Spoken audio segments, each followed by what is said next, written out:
God damn. Man, goddamn is right. Goddamn is right. Man, bro.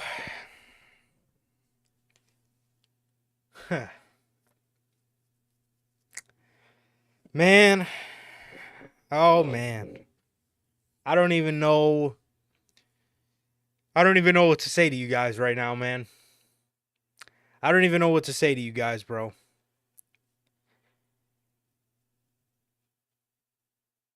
We're going to get to it when we get to the AEW stuff.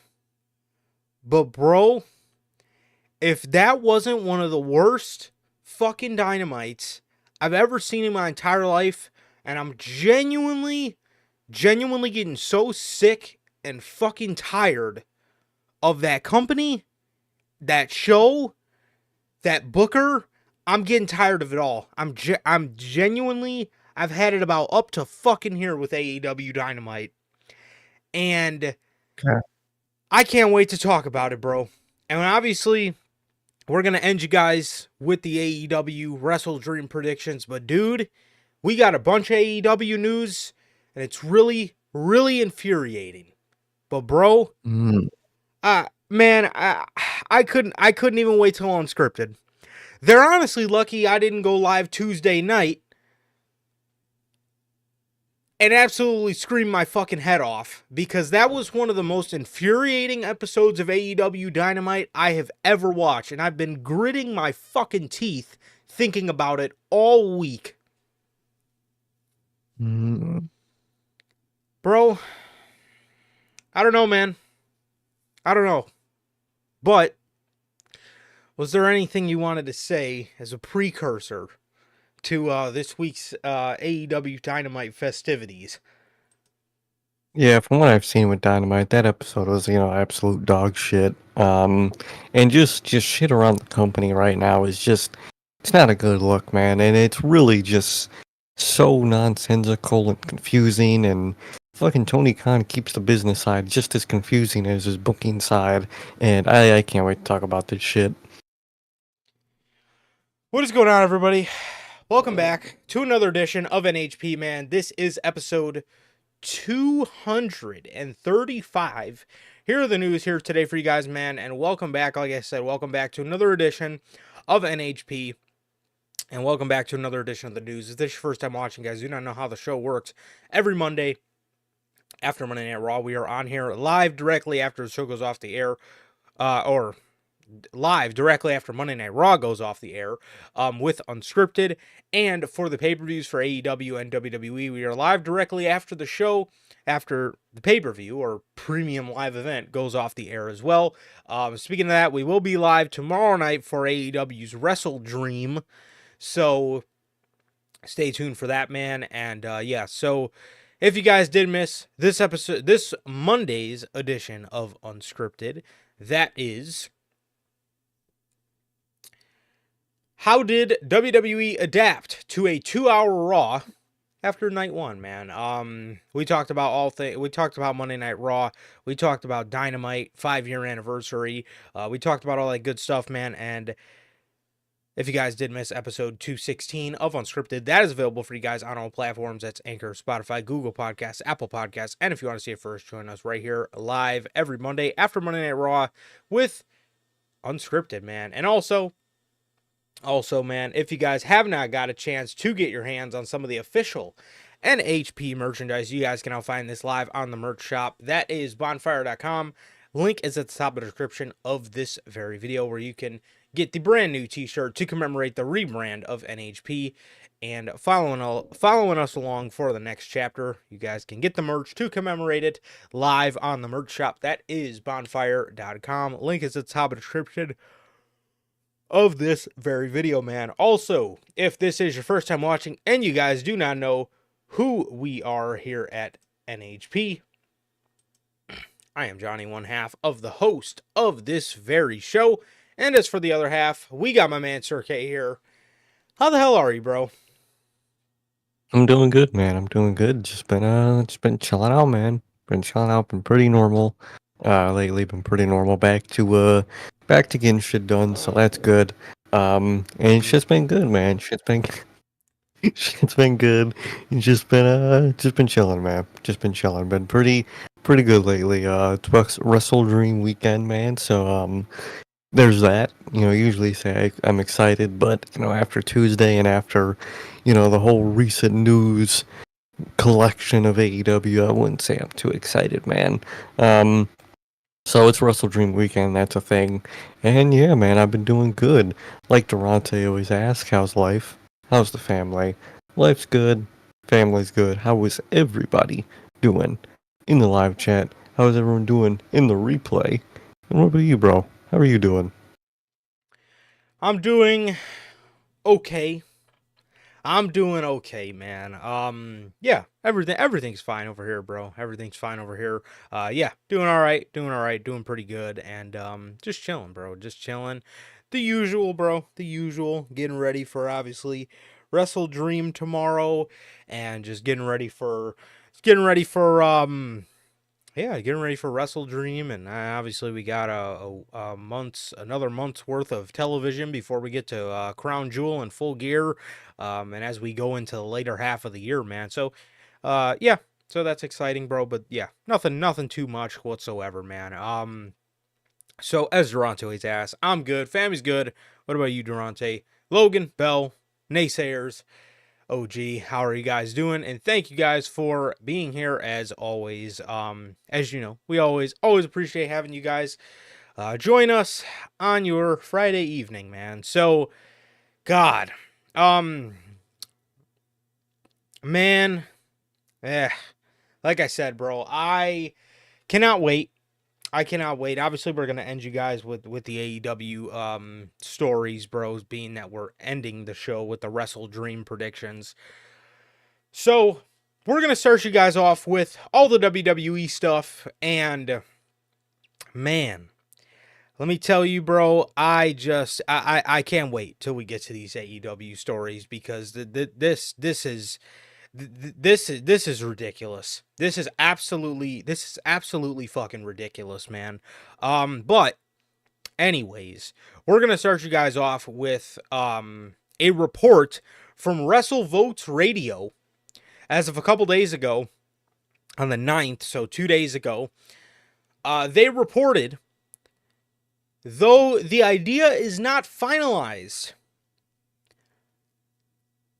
The Rock versus Roman Reigns versus Cody Rhodes is on the table for WrestleMania 41. Now, Hmm. obviously, this kind of deters us away from what was originally reported, which was that, obviously we were, or not necessarily reported, I guess it was just a general consensus that we were going to be getting Rock versus Cody, either that or we were going to be getting Rock versus Roman. The Mm-hmm. idea of a triple threat for WrestleMania 41, does that excite you at all, man? Do you feel that maybe does that excite you? Do you feel that maybe maybe the Rock isn't necessarily trying to work a one-on-one scenario, whether it's because of his own confidence or whether it's because of injury scare or does this excite you, and why do you think in any realm would this be on the table? I think it's a mix of the in-ring stuff, definitely, and it's always a possibility. I mean, they had to put the water power-ups around, WrestleMania this year just to keep them alive. So there's that aspect. I also think it could be to condense the story overall instead of doing a one-on-one in Cody and then telling a story for damn near a year and then doing another one-on-one with Roman. Um, I don't think that's in the cards for Rock at this point with his schedule and his age. So I feel like they might want to condense the story into a triple threat and just kind of just finish it off at WrestleMania, and then Rock will just make obviously his now and then appearance with WWE, but no really programs for him after that. I could see that. I could see that, man. And I could absolutely see I could absolutely see what you're saying. Um in terms of wanting to condense the story. I can see that. Another thing, that I thought of as well when I seen this as well, I thought about his heel ups, and I thought, well, maybe this is going to be a way for The Rock to kind of hide his weaknesses in terms of, he worked a tag match. He was able to tag in and out. He was able to have the camera off of him for, Hmm. some periods of the match where, he can, probably say, stand there and gasp for air. So, I seen that as a possibility. This, I do like this. I do like this. Now, obviously, it's going to lower the importance and the intimacy of what is just what would be a one-on-one feud with each guys. Obviously, you'd be able to dig really deep with Cody and Rock, and then a separate Roman and Rock. If you do all of this, I would be afraid that maybe it wouldn't necessarily come off the way that they hoped, or I guess um just maybe trying to cram too much, I guess is what I'm trying to say. And like you said, to condense the story and make it a lot shorter. But overall, I don't hate this idea, but I also think it's going to take away a lot from the importance of just doing Rock versus Roman. Obviously, that's a very important match, and I think it's going to take away from the importance of doing a Rock versus Cody. And this is coming from somebody whose, favorite type of match is just a singles regular one-on-one wrestling match. When those are, important, or when they want to make those feel important and have a big fight feel, then that's as big as it gets, if you ask me. So that's one thing I'd be afraid of, is them taking, and not that it's going to be not important. That's not what I'm saying. I'm saying, like, taking just the just taking a little bit of importance, or a little bit of just story away from if you were to do this as a one-on-one scenario. So I guess I would just be a little a little weary on that. Like I said, I think overall it's just going to be more important if you do one-on-one matches for each feud. But I do understand if WWE does not want to wait until all the way until WrestleMania 42 to finally get The Hmm. Rock out of here, because he's got to have his, one-on-one match at Mania every year. So that is why I do respect it, and overall I don't have too much of a problem with it. Because it probably gets The Rock out quicker, which I think overall is going to be a good thing. And then obviously WWE can move on from, having to shoehorn The Rock into all of their ideas, and Triple H can kind of just book more freely. I think that would be nice, but I think that's going to be nice when it eventually happens. But overall, it's not an idea I hate. Like I said, I do have my concerns about it, but it's not an idea I hate by any stretch of the realm. Yeah, so yeah, that's my take on it, man. And yeah, so. Hmm. Definitely, man. I definitely understand that. I think it could be a good thing. It'll have its negatives, but I think overall, Yeah. I think it will be a good thing. So, oh, pump the brakes. Meltzer has a report for us. The Wrestling Observer newsletter says, as of right now, and this came out today, I woke up to this and I was like, huh? As of right now, Dwayne The Rock Johnson is not scheduled for WrestleMania 41. While that could change, one source said about a potential Rock versus Roman versus Rhodes match, he's not going to be able to do Mania. He already gave word that he won't be able to do the match. Another person who would be intricately involved in the top of the card program said they had no idea about anything.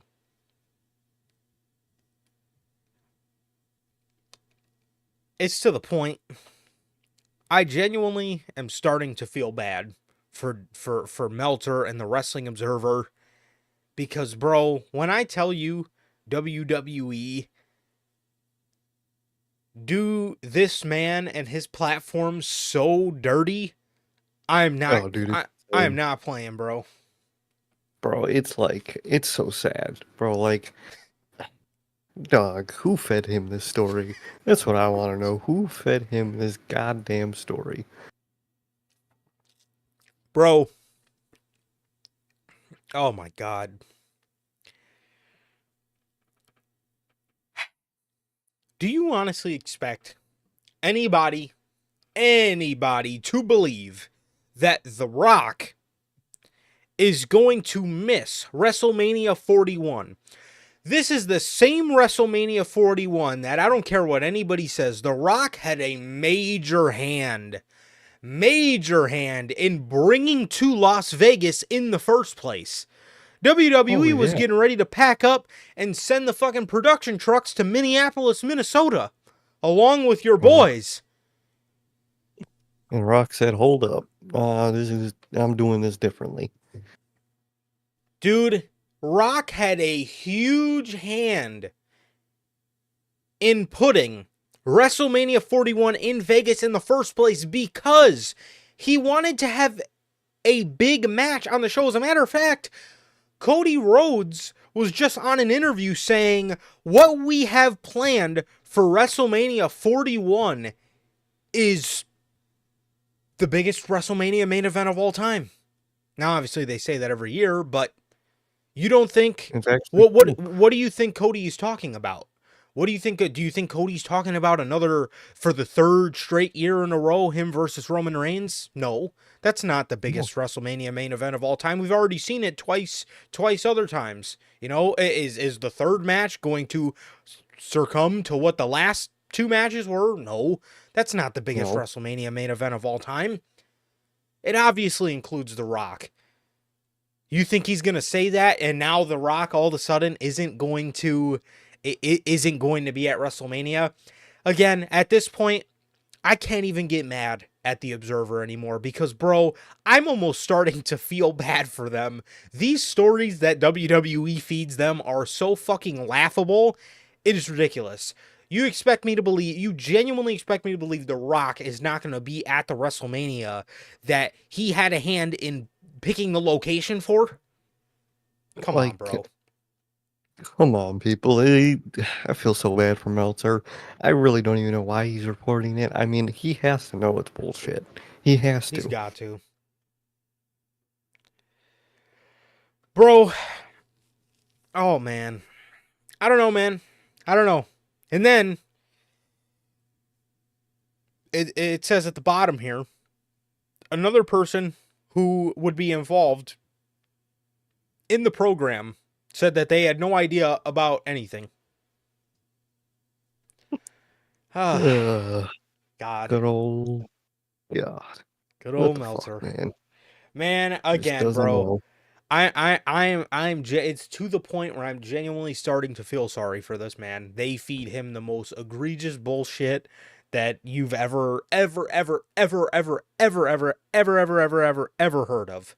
Because, bro, Oh, literally. oh my god, man. Dude, this is obviously, bro, who is believing this? Who is believing The Rock is going to who the fuck is believing The Rock is going to take himself away from the limelight? This man would make, WrestleMania. dude, Mania, bro, in Vegas. You expect me to believe The Like, Rock isn't gonna? The Rock is going to do whatever he has to do to be there. or whatever he has to do. Doesn't matter how late he's got to be, to Nope. what set or whatever. He's gonna be there, bruh. He's literally gonna be there. It don't matter if he's late. It don't matter if he's fucking getting into it with Vin Diesel. It don't matter if he's getting into it with fucking Mark Wahlberg. It don't matter if he's late because he's driving himself to the damn show and doesn't want to get a chauffeur. It don't matter. He's not missing WrestleMania. No, I don't care what anybody says. Rock will miss every single show building up to Mania if it means he gets to be in Las Vegas on April 19th or 20th. He's going to Yep, be there. that's all that matters is that Mania day. That Mania night 2 and night 1 day. I don't know how people could believe this. I don't know how people could even believe anything remotely close to this, bro, but The Rock in no way, shape, or form will be missing WrestleMania. Good old people. So, speaking of some more interesting WWE stuff going on at the moment, the Crown Jewel title. The title that is sought after. The title that everybody in the company's clamoring for. The Crown Jewel title. That was obviously unveiled to us at Bad Blood. Mm. WrestleVotes Radio is reporting the WWE Crown Jewel Championships are strictly for Saudi Arabia. They are not scheduled to be a full-time television title and will not be defended throughout the year. So, like we said on the Bad Blood review, this is obviously a Saudi Arabia idea, which, funny enough, there was actually somebody, it was one of our shorts that we had talked about how it was probably a Saudi Arabia deal. Somebody had put in the comments something talking about, this isn't a Saudi idea, they already have enough money. How stupid are you? Honestly. What do you mean? I mean, It's not about the money. It's about what Saudi wants as their image. They want people to have they them want as their Yokozuna. like. What the They want fuck? an Ultimate Warrior, man. And they got What the Solo. fuck? But, they did get a member of the Samoan dynasty. Probably the weakest link, man. But, nah, dude, it's like, first of all, I hate how it's like such a standard thing in wrestling at this point that like tournaments have their own, like even their tournaments are just these one-off things and one-off like ideas in wrestling now have all their own belts instead of a trophy. I don't know why you can't just do a trophy and call it a day, but there's that. But everyone knew it was just going to be a Saudi thing.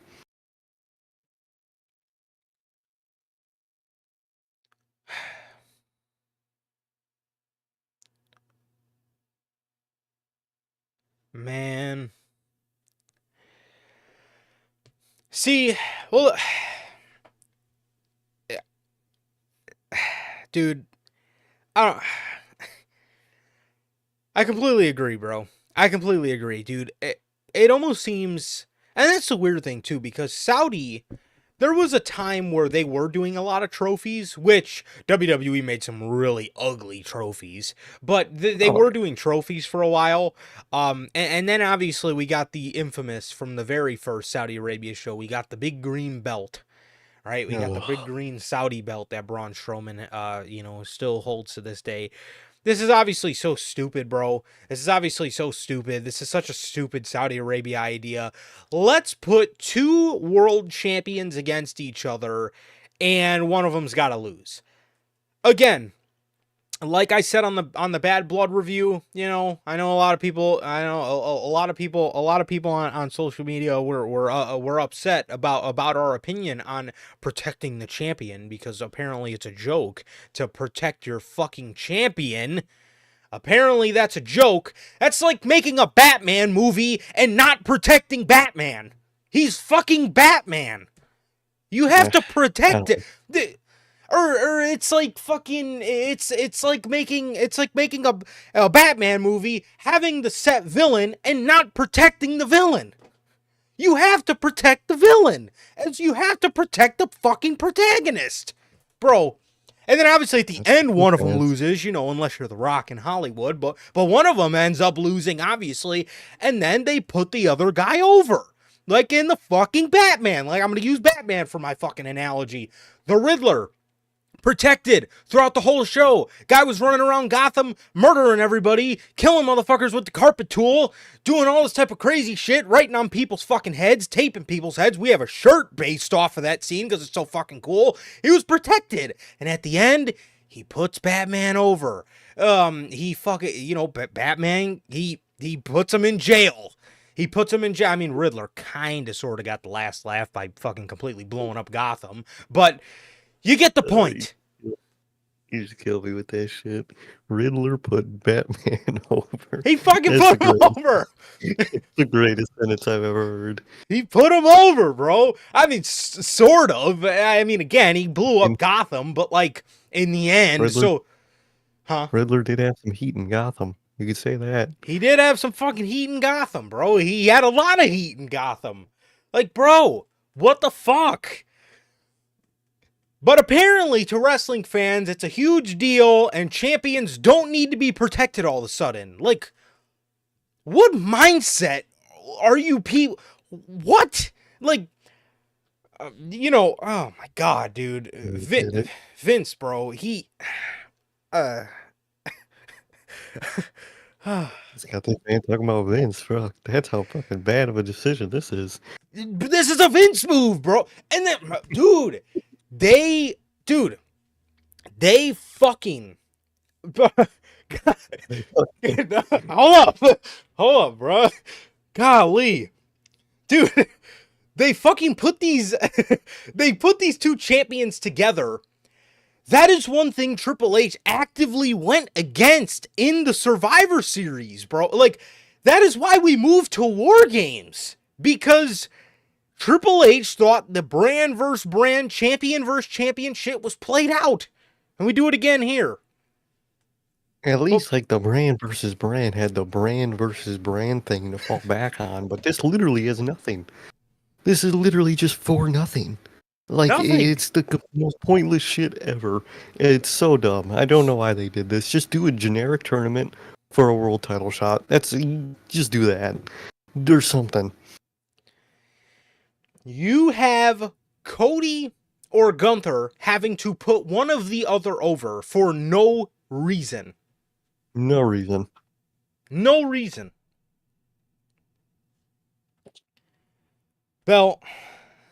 No, Bill, you don't understand, bro, because these motherfuckers in the comment section, bro, how the fuck are you gonna tell me champions shouldn't be protected? It's the fucking champion. He's the main guy on the show. Come on, man. He shouldn't be. Some motherfucker asked me, "Are you joking?" Are you joking? Bro, dude, look, it's a stupid idea, okay? Man, I might have to grab me, how much caffeine's in this? I might have to grab me another one of these, bro. I'm gonna start chugging these like Stone Cold. This is it's such a stupid idea, bro. It's such a stupid idea, and I don't get it, bro. I don't get it. I don't get it. It's something that Triple H actively wanted to deviate away from, and here we are coming right back to it. Here we are coming right back to it as now we have this every year we have to deal with, where a champion has to put the other champion over in a non-title match for a stupid-ass championship. Definitely, man. It's so stupid. It's so dumb. We all know how exactly it's going to happen. Either the Bloodline or KO or some variation of one after the other is going to come in, happen to fuck over Cody, and Gunther's going to win. That's all it's going to be. And they're lucky they have all that to fall back on this year. When you get to a year, if this shit continues, where you have two just fucking going hard world champs at the same time, you're fucked. This year, you got the Bloodline shit with Cody to fall back onto. It's garbage, but you have something there. But when you have two world titles at some point with people that like really can't lose at all, you're fucked. You're really fucked. They are. They absolutely are, bro. They are fucked. They're fucked. And it brings me back to those fucking years at Survivor Series where the champion just loses for no reason. And then he just goes back to his show and lollygags like nothing, like he didn't just fucking lose. It does not give your titles a superior feeling. That means you're letting me know once every fucking calendar year that there is a champion that's better than the other one. And that, creative-wise, is ass. Mm. No, that's total dog shit, dude. It's a horrible idea. Don't know how that shit got passed. And you could tell from that announcement segment that the fans weren't feeling it. Triple H knew they weren't feeling it. So I No. really hope this is the only year it happens. This motherfucker Triple H was looking around like a fucking, like a side hoe, walking into her dude's bedroom, and he's talking on the phone with some other chick, and she's just standing there looking around, waiting for the fucking phone call to be over with. That's what Triple H looked like, bro. As fucking Gunther's coming out there talking, Triple H is looking around at the audience, and he's trying to just wait it out. He's looking around, seeing what everybody's thinking, and everybody's sitting there. Motherfuckers were sitting on their fucking hands when he was announcing this belt. Oh, dude, the anticipation you could feel before he unveiled it to after was just a drop of just disappointment and confusion.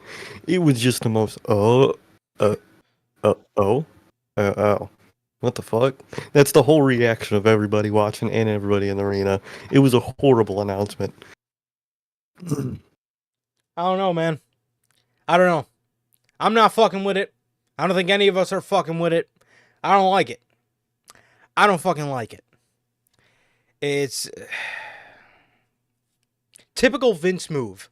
Let me let everybody know Roman Reigns is better every year, or Brock Lesnar. I know a lot of cases Brock Lesnar was involved in those champ versus champ scenarios. Let me let everybody know that Brock Lesnar doesn't fucking stand a chance to, the other opposing brand's champion doesn't stand a chance to Brock Lesnar. Now let me let everybody know that wrestler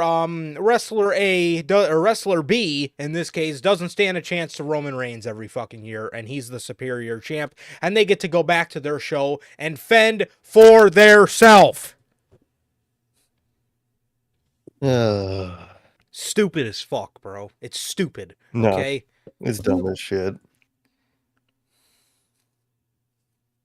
Now, Triple H just caught one of the craziest strays, and I blame Tony Khan for it. He had me riled up all week.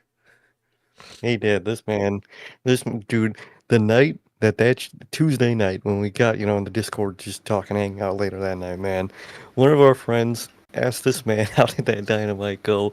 This man had to go up and get dessert because he was that flustered, man.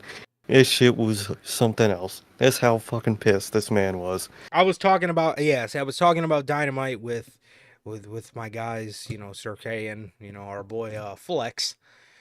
Sometimes joins us in chat, and he was asking me questions about AEW Dynamite, and I genuinely had to tell him, bro, not right now.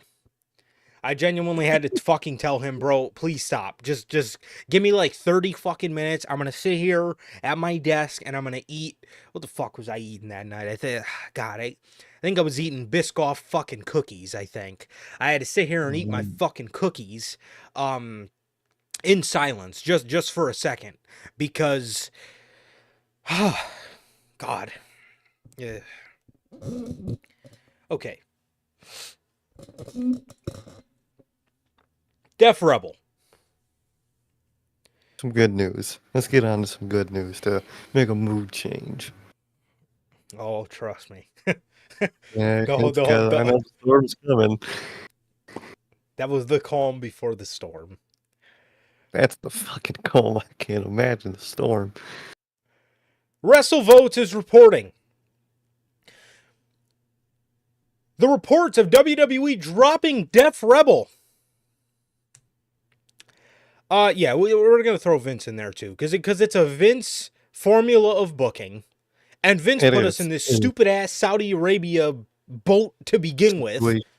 Literally, 10-year, wasn't it a 10-year deal? What year was it made? It's probably like a fucking 38-year deal, Saudi Arabia, for all we fucking know. Wouldn't be fucking yes, I think it is 10-year. Yeah, God. Hopefully it's up soon. What, 2027? Is it out? Oh, fuck. Never mind. Okay. They signed it in 2017, but it was from the first show. And the first show was yeah. Yeah. Okay. Fucking. The reports of WWE dropping Def Rebel are true. They will not be bringing back Jim Johnston. WrestleVotes Radio says, yeah, as far as I know, the rumors are true. Def Rebel will be out. Unfortunately, Jim Johnston will likely not come back because of relationships and where they stand. I'd imagine in-house they will hire somebody with more experience, but no, it will not be Jim Johnston from everything I know. So I expected this, to be honest, bro. You know, I love Jim. We all love Jim. Jim is the standard bearer for like any sort of wrestling, you know, music, composing and stuff. Jim is 72 years old. Yeah, WWE wasted, I think, any sort of last years he had in him when they let him go in 2017 because he was still making bangers. he was. This motherfucker, Jim Johnson, dropped End of Days for Baron Corbin and then just peaced out because Yep. WWE released him. Bro just casually 2017 dropped a banger for mid-ass Baron Corbin and then just dipped. Made me Legendary fucking shit. like that song was so goddamn good. It made me like the fucking guy so much. I marked out, legitimately marked out when he won the U.S. title. Me I too. thought it was a Hell in a Cell. Hell in a Cell, 2017. The Yep. fuck? What the fuck? That's what a good song will do to you, man. That's what Jim Johnson did to motherfuckers. He gave him a bomb ass song, and that dude is just a guy. Bro, banger. Absolute banger that he proceeded to drop before he just went into early retirement. But WWE wasted, obviously, the last couple years they had out of him. Now that he's 72, I'm sure he still can make music, bro, but he is getting up there in age. You got to think, how much, how much longer is he really going to want to compose music for at his age? Um, and the reality of the situation is not too much longer, Yeah, bro. So let's let Jim stay retired. Unfortunately, we can't give us back a 30-year-old Jim Johnston to create music for us for today's crop of guys, unfortunately. But Jim Johnson is not the only music composer in the world, and I really hope that WWE finds somebody with nice taste, and I hope they find somebody that just knows how to that just knows how to just get into a talent's bag and really make them a nice theme song that fits them, it fits their character, it has personality. That's what the music today in WWE is missing, and I hope WWE finds a composer that's young, 25, 30 years old, has a great taste in music, that's going to be able to bring us back to what we remember as kids and even before we were even born, the type of shit that Johnston was producing. And I hope WWE is able to find somebody that's youthful and that has good taste, man, because do not hire, honestly, I would go with the person. I would go with a person as opposed to like a group or a company that CEO. WWE's been going with, because obviously they've been going with, Def Rebel was a group, CFO was a group, even though CFO was a banger, they were a group. This time I would just kick it back to old school and I would just hire a single music composer. Producer. Exactly. And they hire one guy that composes, produces, can make connections with music and, artists from all over music, all over genres. And that's what you need, like you said, like a young guy has a good broad music taste that can apply it to said person he's got to, make the song for and whatnot. And I think you could really find that, man. And I think it's a good you have a good mix of input from the wrestler, from whoever you choose to take that position, man. But it sounds good, and I think they're gonna do good. Anything's better than Def Rebel at the end of the day. So good fucking riddance to make me Def Rebel. And I can't wait to see like who they choose and like their first songs that hit. I can't wait to see that. 100%, 100%, man. And please, for the love of God, get somebody like obviously Jim Johnston did a lot of times where he goes out and gets actual bands and Artist. actual Mm-hmm. artists to compose things. Now, obviously, Johnston, did produce some things by himself, but a lot of times, like my man Jose is saying in the comments, bro, a lot of these people, Kane, Batista, Undertaker, I mean, obviously, you guys know all these people have actual bands, and I would like to see WWE go back to bands, rappers, any type of music really. Any type of thing like that. I want to see WWE go back to that. And yeah, so Mm-hmm. yeah. So Def Rebel is done with WWE, and boy am I fucking happy. Boy am Good I happy. riddance. This music should get a whole lot better in 2024. I'm expecting a lot of people to come out with bangers as opposed to what they've been coming out with. I'm talking about Jacob Fatu. I'm Oh, talking about Tamatanga and Braun Breaker. Tangaloa. I'm Braun Mm-hmm. Breaker. I like Braun's song now, but it can be a whole lot better. I imagine Braun coming out to something very Batista-esque. Yeah, something I can imagine coming out to like them Disturbed type shit. Yeah. Definitely 100%. I think it would go crazy. I want to see WWE go back to that kind of thing, bro. So yeah. So that's the news on WWE and their music composing. And hopefully, man, it should be getting a lot fucking better soon, bro.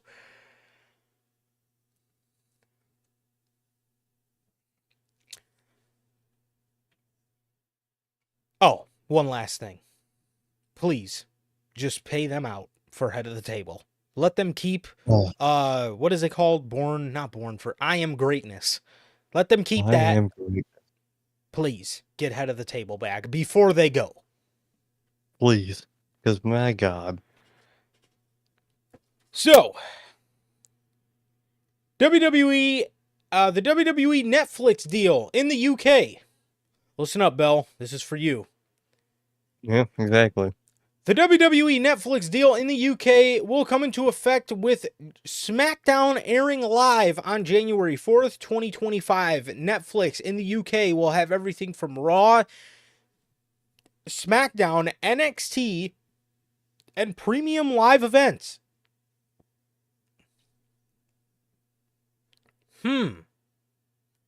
This is I interesting, wonder if man.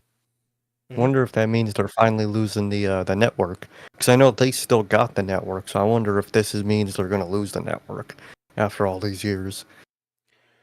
Probably. I Yes, would think Bell. so. I do apologize for that. Yeah, they got to keep EO's song too. Oh, they got to. EOs, they have a couple on there they should keep. They do. EOs is They definitely do. one of Solos needs to stay. them. Mm-hmm. Solo song is a I mean, banger. Obafemi song needs to stay.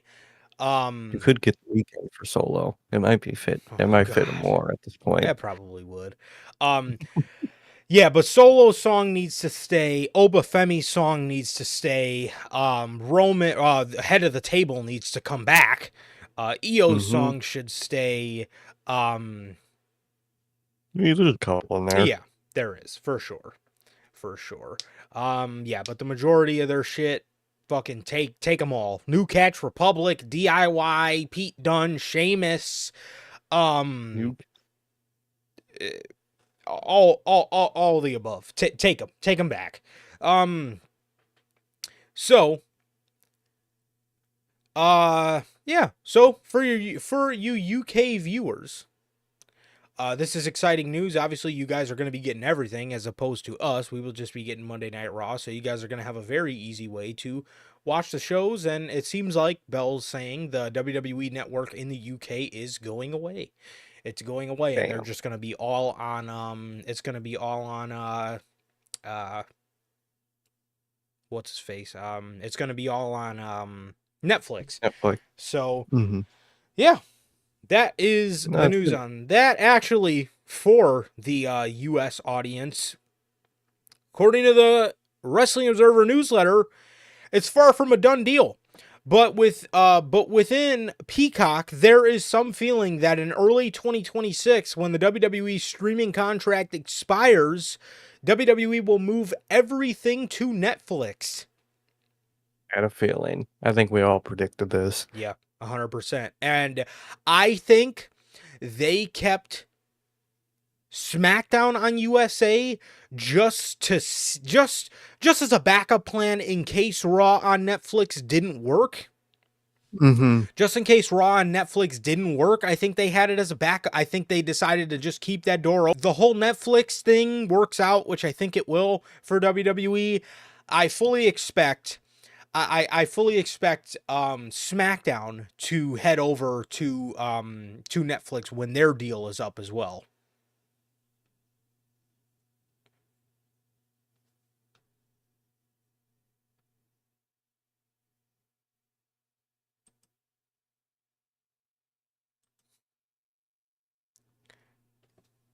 You can hear me, right? Okay, now you're back. Oh. Um yes, but yeah, I think they kept it on there as something of a trial run just to see if it would work on Netflix. But when SmackDown is up with USA, if the Netflix thing works out, which I fully expect it to work out, I think that they're gonna end up moving SmackDown over to Netflix too whenever this NBC deal is up. I think so. I think that's been the plan. I think, obviously they want to test the grounds with Netflix, but overall, I think even before it starts, it's looking good, and I think they're definitely going to move everything over to Netflix once that Peacock deal ends. Definitely.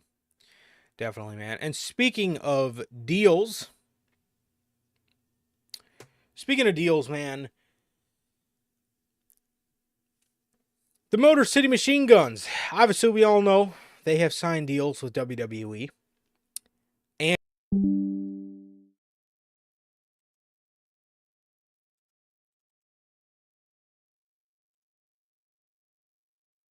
oh, we're waiting. Ah, there he is. He's There alive you go. in living color again. Okay. The next story, man. Motor City Machine Guns. According to Fightful Select, the Motor City Machine Guns were never planned for NXT. Hmm. That is very interesting, being that obviously we heard that they requested to go to NXT. Yeah, And obviously, that is not the case. Because obviously we see their vignettes airing on SmackDown. One of them aired on Bad Blood. I think they're going to SmackDown, and judging off the next story we're going to tell you guys, I think we know why they ended up going to SmackDown. So the Motor City Machine Guns seems as if they were never planned for NXT, and they will be going to the main roster. I know as much as people like to say the camera work and all this type of stuff, the Motor City Machine Guns never had any business going to NXT, bro. I'm sorry. no, Um, they really didn't. yes, I mean they really never did, man. They really never did. The main roster needs their help way more than NXT's tag team division does. NXT's tag team division will be fine. And they needed them a lot more. So, Exactly. I'm happy that the Motor City Machine Guns are getting called straight up because, again, the main roster tag team division needs the help a lot more than the NXT tag division does at the end of the day. But I'm happy. I'm happy for these guys, man, and I'm happy they got to. I'm happy they are getting to go to the main roster, man, and I can't wait to see them soon. And I think WWE is gonna present them a hell of a lot better than fucking AEW ever would have. Oh, I think so, definitely. So I'm excited. I think it's the better path. I don't think NXT was meant for them. I think it was the main roster, and I'm glad that's where they planned on putting them the whole time, man. So sounds good. I think they're gonna do great. That roster needs them. So I'm very excited, man. I'm really excited. So, why are the Motor City Machine Guns going to SmackDown all of the sudden, man? Well,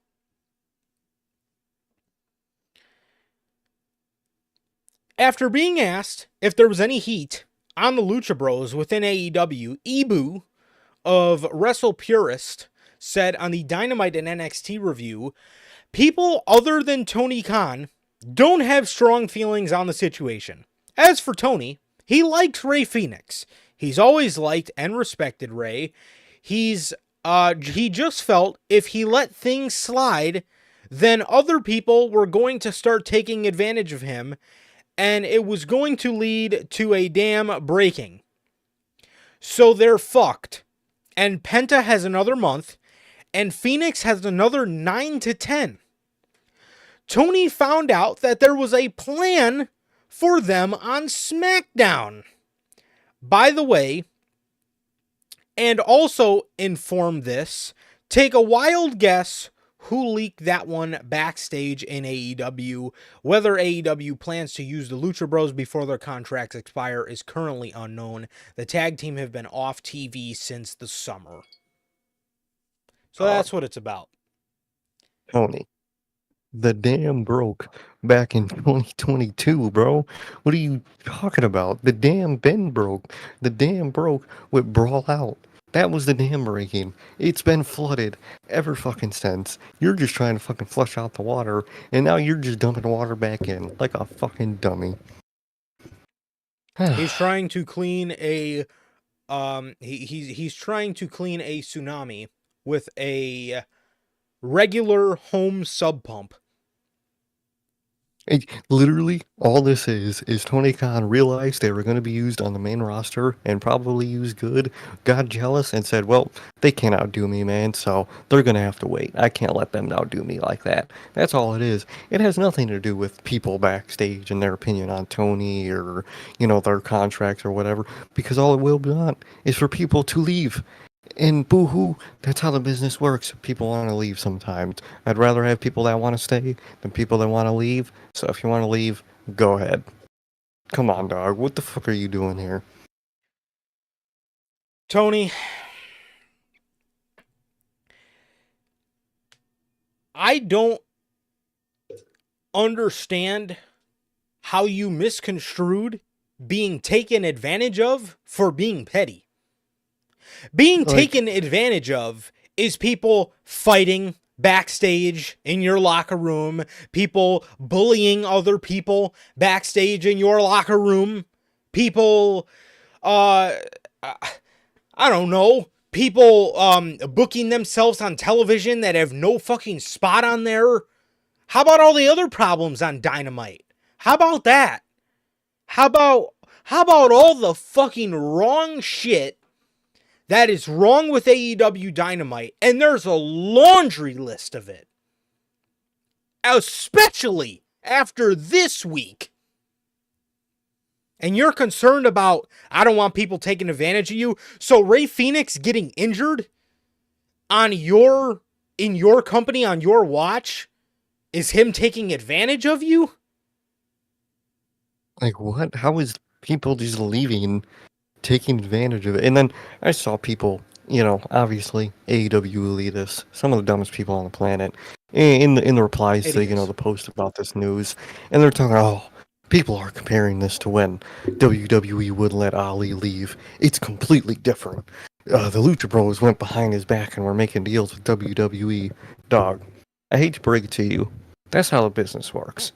They do it to each other. Fucking, he did it with New Japan how many times? Fucking Will Ospreay, while under contract with New Japan, announced he'll be in AEW once his New Japan deal goes up. Is that not technically contract tampering? But it's okay when you guys do it. Dude, if this exact situation with Ray Phoenix happened in WWE, they would be in a fucking uproar. It'd be the end of the world. But their guy did it, so it's fine. Fucking don't understand. I don't understand either. And that's a great analogy that you bring up. Is I do see a lot of people saying, well, there's nothing wrong with this. And again, it's okay when or you get the people that are in our comments saying, so you guys didn't care if WWE adds injury time. That's a lie. I've always said that's bogus. First of all, motherfucker, you don't know me. And second of all, just because I'm saying one thing doesn't mean I think the opposite. Have you ever heard of an opinion keeping that same energy? Like, first of all, watch our fucking show in full. Mondays, Fridays, occasional weekends, depending on the pay-per-view. But, like, No, I always hated that shit. I hated that shit forever. It's dumb. There's so much shit that these wrestlers get added to their contracts that are stupid ass shit. From travel things to fucking injury stuff, to getting time added on, all that type of shit. All that shit's stupid. No matter who fucking does it, you lost your talent. Okay, you get new and you build more. That's how you fucking survive. And apparently Tony Khan don't know how to survive. No, he doesn't. And what's so sad and what shows me that he's so out of fucking touch and so burnt the fuck out from his company, you're looking at this as being taken advantage of? After all the things that happened in AEW, Ray Phoenix being injured? And so what? He made plans to go to WWE. You don't think half of the guys that ended up coming to AEW, you don't think they were in? Adam Cole literally said, oh yeah, the one night I was thinking, should I stay with NXT or should I go to AEW? And I was laying in bed thinking to myself, man, I really need to go to AEW. You don't think these guys think about going? You don't think these That's how guys, the like you don't it's think they done. Oh have, my god. you, Mhm. you're a fucking fool to tell me that the Young Bucks and all those guys over there were not texting Adam Cole, hey man, you should really come over here when your contract is up. Hey man, we'd really love to have you over here. You're a fucking fool if you think that. And I guarantee you the same thing happened to Malachi Black. The same thing Mhm. happened to Keith Lee. The same thing, and the same thing They happened to the Lucha swerve. Bros. You don't think all Like these it's a guys were saying to themselves, man, it'd be real. Adam Copeland. yeah. He said You don't that think, that was his plan. man, you don't think Like Christian was texting him? Bro, we would love to have you. Tony said he would love to have you over here. Come it's on, bro. technically it's not contract tampering if it's just your boy telling you, yeah, you should come over here. That's how the business works. That's how it always works. Watch a fucking documentary about WCW and WWE at the time. That's all they did with each other. Hey, my friend went over there and he was telling me it's pretty good over there, so I think I'm gonna go. That happened on both sides, and it's happening today. How many times have you done it, Tony? Look, you think Jay White was under his New Japan contract getting texts from his boys in the elite and be like, no, I can't read those. I gotta wait till my contract goes up. No, no one's doing that shit. While you were in a contract, you were thinking about your next step. If that if that is contract, and technically there was no negotiations from what we know. It's WWE seeing that Lucha Bros most likely want to sign with them, so they said, okay, if these guys want to sign with us, we'll start to make plans internally for what we would do with them. You know, if we got them. They weren't in a fucking meeting with Penta being like, okay, you're going to do this. We think you guys should debut like this. That's not how it works. It's them thinking about what they're going to do with this talent that they might get. That's how that works. Tony Khan done it. He's done it his whole fucking career. What are you doing here? Why are you getting petty over normal business? It's okay when you do it. It's bad when they do it. Fucking hypocrite. Sounds just like Vince. It's just like Vince, dude. He's just like Vince. Ridiculous. This, out of everything that's happened in AEW, this Is the dam that break? It's gonna break. It's a bro. It's been bro. Even not even CM Punk. It broke when Cody left, motherfucker. Bill mentioned in the comment, certain people drove a big star out of the company. Bucks and them driving out CM Punk. That's not even the first time it happened. Tony Khan drove Cody out the fucking company. Is that not a damn breaking? Like dog. this is what you view as people taking advantage of you. Ray Phoenix being injured. And you adding time So on. so Yeah. so you have a woman back there that actively politics and you actively take her side every time, and that's not taking advantage of you? But Ray Phoenix Like being injured is? Like you got technically, at the end of the day, you got him injured because he wrestled in your company. That's how it works. If you get injured on the job, it's the company's fault. No matter what profession, no matter what, that's the company's fault, and you guys are liable. So how does that get? I to this day don't know how that shit gets added onto their contracts. It's like me getting injured at the unfun job and then blaming me. Like that's not how it works legally. Like no real company that isn't like a sports, media company like wrestling would ever get away with that. I could, man, I could see if Ray Phoenix I could see if Ray Phoenix was fucking at home on top of the ladder Yeah, cleaning out the exactly. gutters and he fucking fell off and broke his arm, then that didn't happen on your supervision. Bro, he got injured in your company and this is taking advantage of you? And what about Jeff Hardy? He was injured. You just let him go without adding time on his contract with his injuries. Why why'd you do it for him and Ray Phoenix? Cuz he What the wasn't fuck? going to WWE right away. Exactly. That's what it is, man. He's jealous and he's bitter that the other side's doing better than him right now. And if he just fucking just stopped focusing on other shit around him, locked the fuck in and booked good, that wouldn't be a problem. That wouldn't be a fucking problem.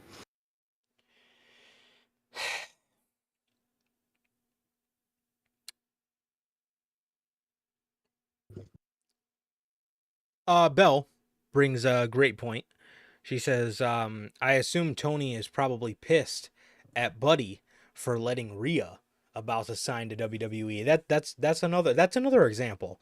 You don't think Uh-huh. Rhea Ripley is saying, "Hey, you should eventually come back. I think we could do some cool stuff."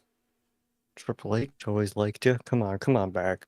Like it's how the business works, bro. Like you don't think back when WWE was in their shits and Charlotte was even mad at the company at one point, you don't think Andrade was telling her, "Hey man, Tony would love to have you." He's told me Tony would love to have you. So if you Yep. want to come out, you don't think that shit was happening, but it's not a problem when you do it. There was smoke to the fire of Charlotte going to Mm-hmm. AEW way back when. She almost, she almost did. Oh, it blew you up. Okay. There you go. Um, God damn. You don't think Ric Flair was texting Vince McMahon at 3 in the morning talking about you need to release her? Yeah, I remember that. Come on, man. Fuck. Well, speaking of Rhea Ripley,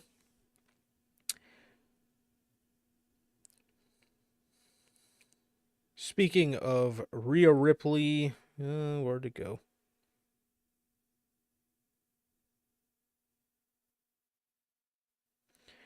Speaking of Rhea Ripley, according to PW Insider, WWE and Rhea Ripley have come to terms on a new contract with everything but the actual signing taken care of. One source claimed it's just a matter of time before the deal is signed, sealed, and delivered. The word making the rounds is that Ripley would be locked in for 5 years when the deal is signed, and that she would be getting a considerable raise. Look at that. Man,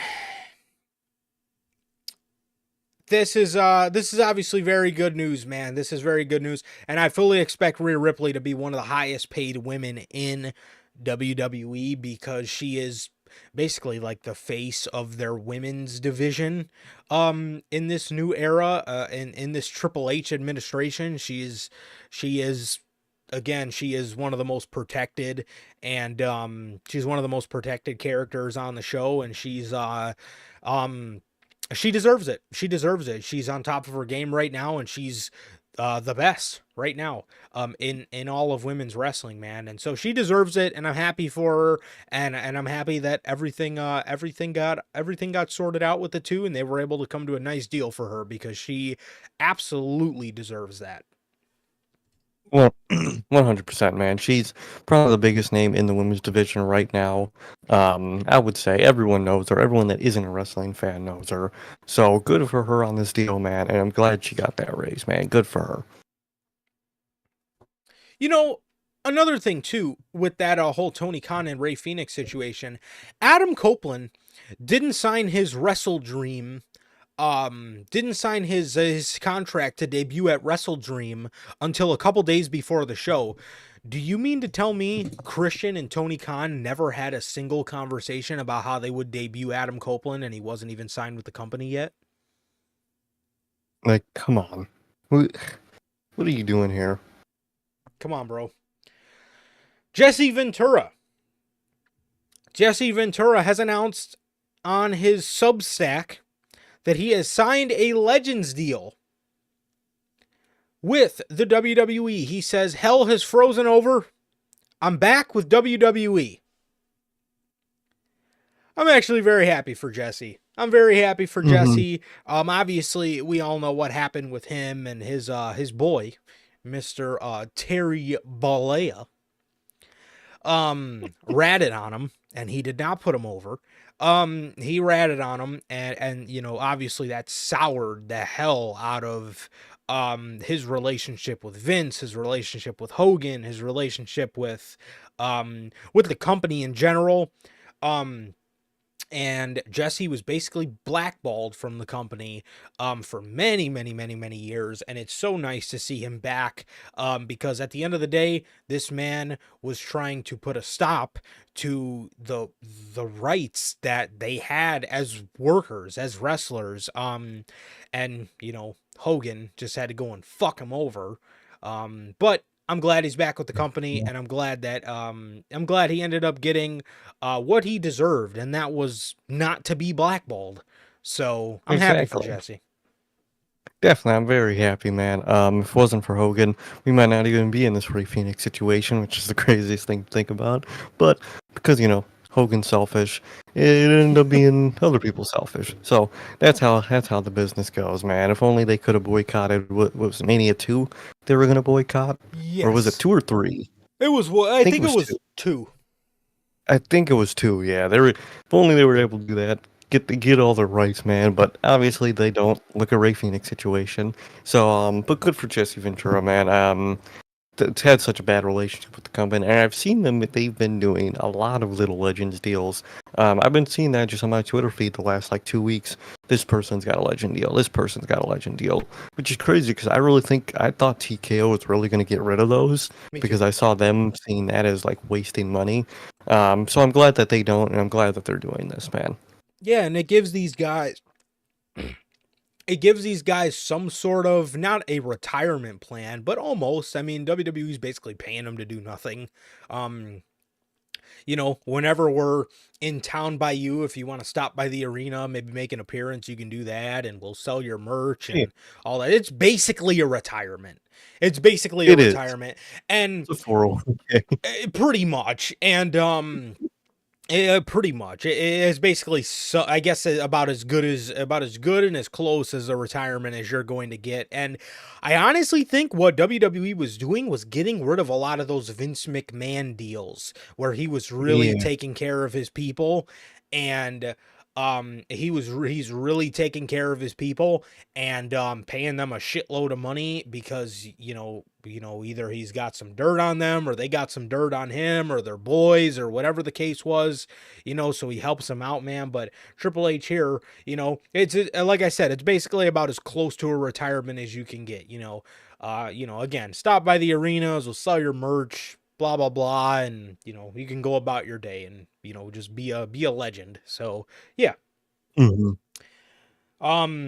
So yeah, I'm happy for Jesse, man, and I'm happy on his new deal with WWE. Definitely, man. Well, speaking of something WWE may speaking of something WWE may want to be trying soon, according to WrestleVotes Radio, there is a big push internally for Japan to get a televised WWE event in the future. Hmm. Could be interesting. I'm interested to see how that goes. I'm interested. I'm interested to see how the Japanese audience reacts to WWE style of wrestling. I'm interested to see how that goes. I'm excited for Japan, and I'm really excited for like a Mexico show. I think those two are some of the some of the highest ones on my list at the moment. But yeah, I thought it was I think this I obviously think it's a good idea. I think this is a huge market WWE can tap into and be really good for them, and I'm excited to see what they do. Oh yeah, man! I'm excited to see the Tony Khan meltdown when they go to the Tokyo Dome, man. That's it's gonna be legendary. I'm sure he's gonna try to get New Japan to stop it. You know Tony Khan, he's gonna get jealous. So that's gonna be fun to report to you guys in the news. But I'm also very intrigued to see who the audience in Japan takes to. I feel like, I've said it before. I think they like their like big tough guys. So I feel like they would like a Braun Breaker and like Dragunov and Oh, type Femi. shit. So yeah, Yep. people like that. So I think they would be very well received over there, and I'm excited. Same. Um, WWE is now allowing blading for key Look at matches and angles, according to The Observer. Oh, yes. The sleep schedule is going to be fucked. I already know next year once they start oh going to these fuck venues, bro. I already know. 5 in the morning. She's gonna be different, bro. It really is. CM Punk was planned to blade during his match with Drew McIntyre, but Drew McIntyre was actually not meant to bleed. There was panic backstage at ringside at Bad Blood due to the amount Drew McIntyre was bleeding. They at first talked about having the doctor get in the cage and try to stop the bleeding, but the decision was made not to do it because it was hell in a cell. They wanted to wipe the blood off of him with a towel. McIntyre basically took control and said if he felt woozy, he would give the word and they would go right to the finish. While he took a hard shot, he showed no signs of a concussion. They proceeded as planned with no issues, and he was very aware of what was going on and in control at all times. Look at that. That is coordination and safety right there, and it Yep. still was fire. Um, Dude was legitimately busted open, Dude. and he in that moment, those after shots were brutal. Those pictures of them stitching his head up, brutal. But Whew. and he knew in that moment he was good, and he knew that if he wasn't good, he would have let them know, and they would have obviously finished, and then did what they had to do, man. But look at that coordination with the doctors, the guys in the back, management, all at once to have the safest outcome and the best outcome, and they fucking did it. They pulled it off. Um, it was beautiful. It was beautiful. I didn't know he was legitimately busted open. I think we all assumed he just bleeded too, but he Yeah. was busted open, and you could tell with his reaction to the dude. The ref kept fucking throwing the towel at him, and he kept fucking like throwing it away because Oh, he didn't want dude. to wipe the blood off because he was probably feeling himself in the moment. Oh, You when yep. you get hurt, dude, and you don't feel hurt, you're just feeling yourself in that moment. So he was feeling himself, and he was like, "Get this fucking towel off of me." I probably look so badass. So And he it was did. just a great night. Everything worked out, man. That really should have been the main event. Oh, 100%. A hundred Okay. percent, man. Um, so yeah, man, Drew looked great. And again, they went for a safe outcome. They went for a good outcome. And again, Drew was, making sure to let them know I'm aware of what's going on. I'm not woozy. I'm good. I'm good. And again, Drew was trying to be all badass and have this blood stream down his face, and the fucking ref's trying to hand him a towel. And Drew, I think we seen him do it once where he wiped it, Mhm. and every other time, they would try to like wheeze the towel towards him, and he would just push it away or throw it away. It was hilarious. But um, It's hilarious. he looked badass. He looked absolutely badass. It was a great visual. I thought he either bladed or obviously used a packet. But when we go back to Yeah. blading, when we go back to the blading stuff, I'm glad WWE's allowing this, bro, because as long as these guys are professional, which they are, Mm-hmm. and you are teaching them the correct way to blade, it's okay. I highly doubt we're going to get some sort of New Jack situation. And again, when Drew bladed, I thought, oh man, he might have accidentally cut a little too deep on the blade. But then we ended up finding out that he did not blade, and the reason he was gushing blood out of his head is because he legitimately took a toolbox to the head. And it looked great, but it obviously, caused a lot of blood for Drew, and it was so much blood. I thought that it could have been a blood packet.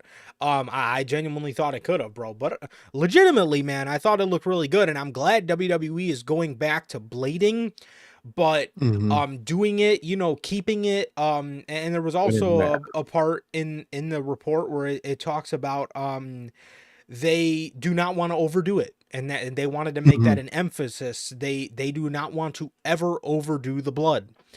um Look at that. and I I love think that. It's going to keep it special, and like I said on the Bad Blood review, keep blood for Hell in a Cell. yeah, keep blood for Hell in a Cell. Maybe an occasional like their version of a lights out match or whatever Yeah. unsanctioned type shit. Twice a year at most we could see it bleeding. But I like it. I like that they're bringing blading back for when it matters and teaching them how to do it. It's not just going to be someone's used blade they got out their pocket they're giving to you. It's going to be organized. It's going to be safe. And I'm really glad, man. Fucking that Hell in a Cell match was great.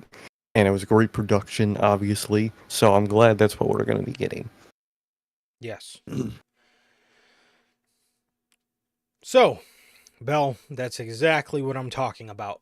How do we see blood in a promo segment on the Go Home show to Dynamite? Come on, bro. You couldn't have saved it for the fucking pay-per-view? Anyways, I think we got one more WWE story here. AJ Well, Styles. hell. According to the Wrestling Observer, AJ suffered a mid-foot ligament sprain and was said to be pretty mad about the whole thing. He was set to begin a storyline that would be his farewell tour and would tease retirement. It's reportedly still the plan, pending the results of the MRI. Damn, Wow. Well, that sucks, dude. at the very least, I guess we know we're going to get it when he comes back. And I don't know if it's a farewell tour storyline or if this is legitimate, like going to be his farewell, like I'm legit done after this, or if it's going to be a storyline of a farewell tour where he keeps losing and he doesn't know if he should retire or not. And then, he finds that dog in himself, or that pit bull, as AJ likes to say. But I don't know if it's going to be something like that, or if this is legit, like he's starting his own retirement tour. Which is going to be interesting to see how they go about it, and I hope everything's okay with him, and I hope it's not too bad of an injury, because this was literally the guy's return match. So that would really, really, really suck. But it's going to be interesting to see, and I really hope AJ's okay. I really hope so, man. That shit sucks, especially when you got something big planned or, obviously a retirement related thing planned.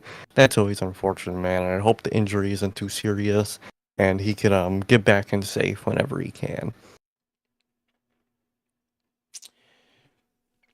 AEW. Oh, God. Let's start you guys off with one of the mild, more wholesome stories. Chris Jericho and MVP. Look at that.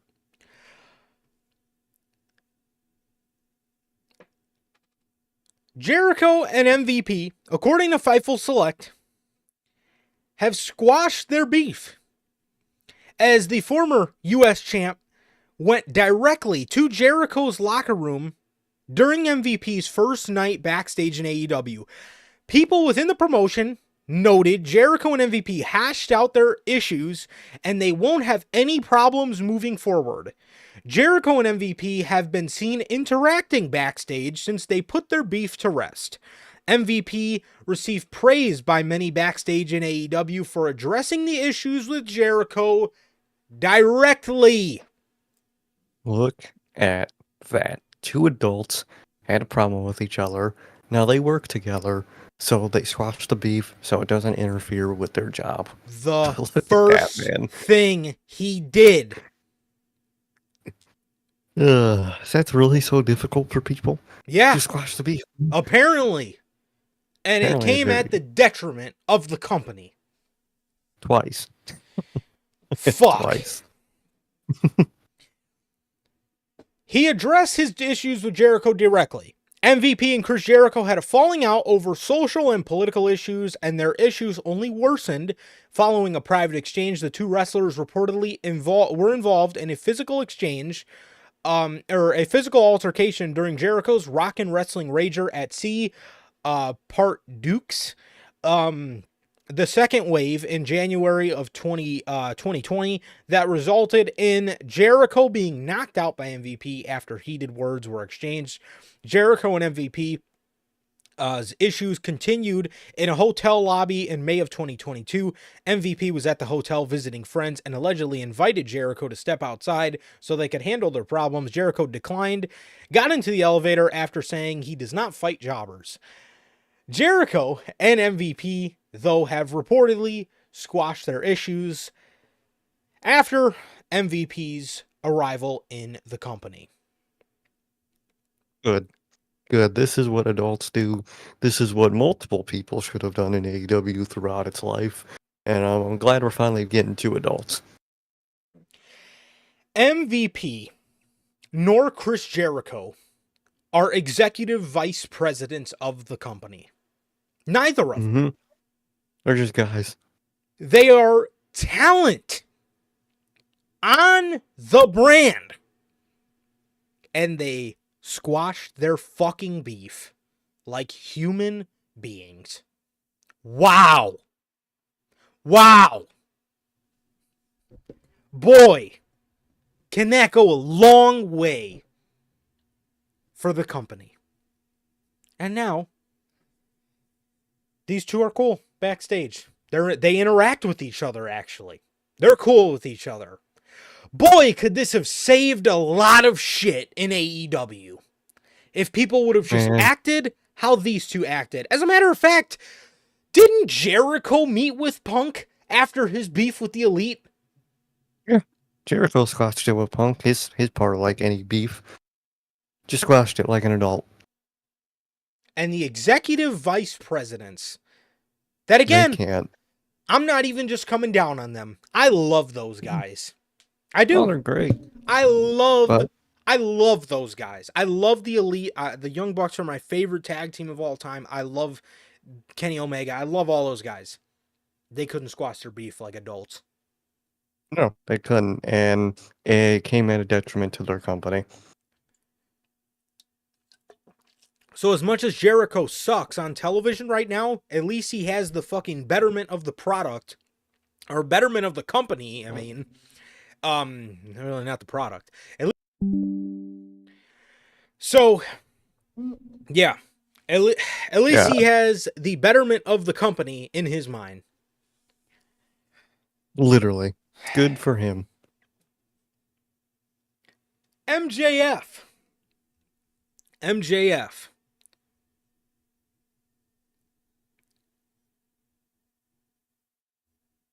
So,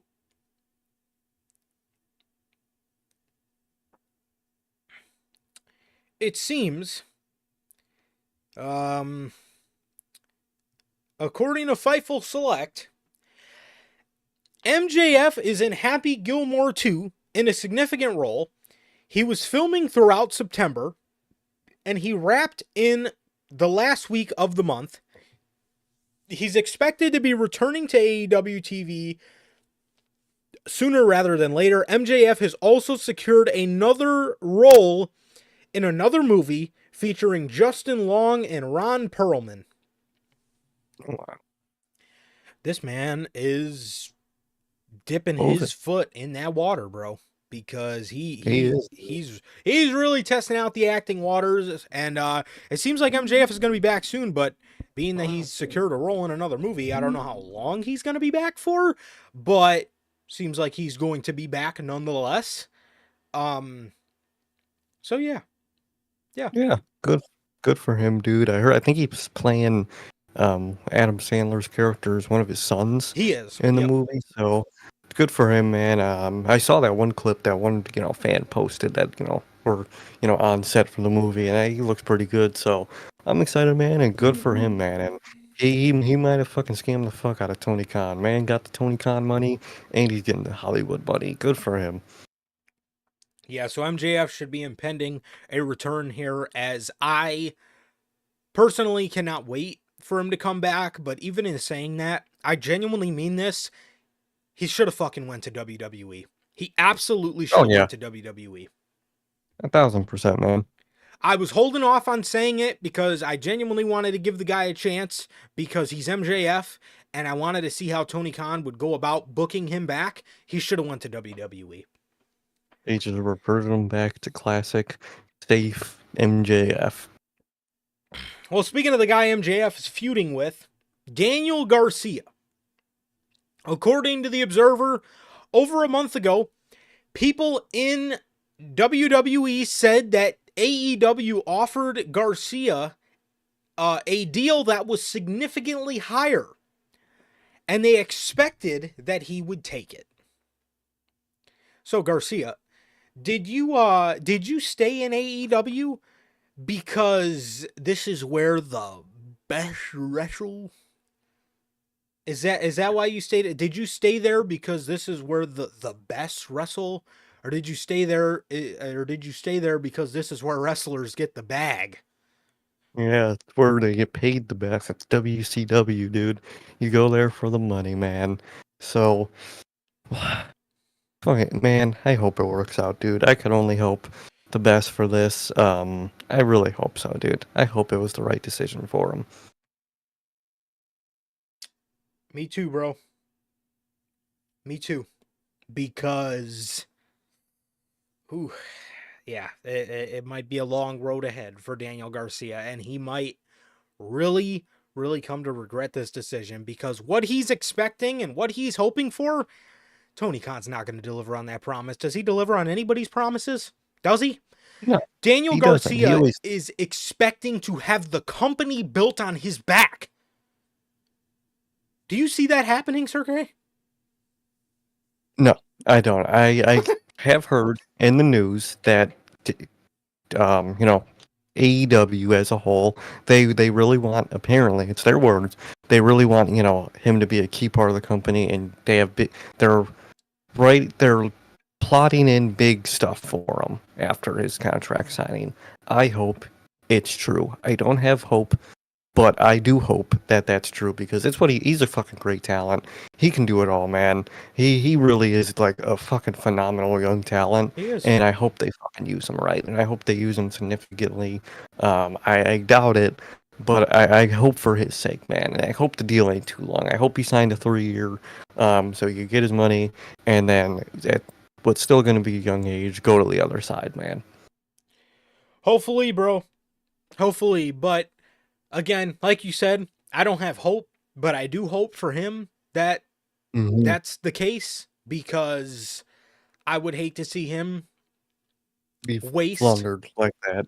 Yep, I would hate to see him waste away in a company that clearly has no fucking idea what to No, do with with anything anybody. or anybody.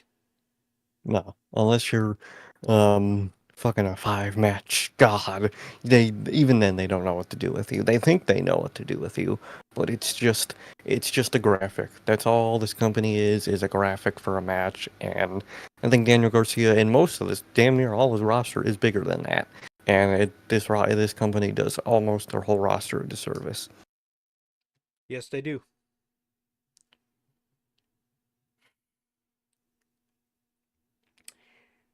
AEW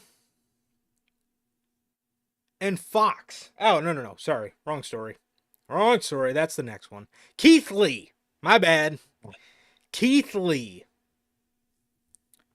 my boy, Keith Lee. According to Fightful Select, Keith Lee has not been cleared for a return to action due to an undisclosed medical issue. Damn. I don't know if this is stemming back from his old injuries that he had to take care of last December, or if something new happened with Keith. Again, we don't know. And I know a lot of fans are immediately going to jump at Tony Khan and blame Tony Khan because of the injuries and stuff like that. But, guys, there's been multiple occasions where we should have learned our lesson from an Mhm. undisclosed medical issue. And I was saying the stuff when it happened. Back, from some other talent that were going through undisclosed medical issues, and a lot of people were just blaming it on creative or the booker or whatever. At the end of the day, we don't know, but I'll say this: Keith Lee's my boy. I love Keith Lee. He's one of my favorite NXT talents ever. I want to see him back. I wish him all the happiness and health because he's a fucking tremendous talent. He's a tremendous talent, Mhm. and he deserves to have a spot in professional wrestling no matter what company, bro. So I hope to see Keith back, and I fucking miss him.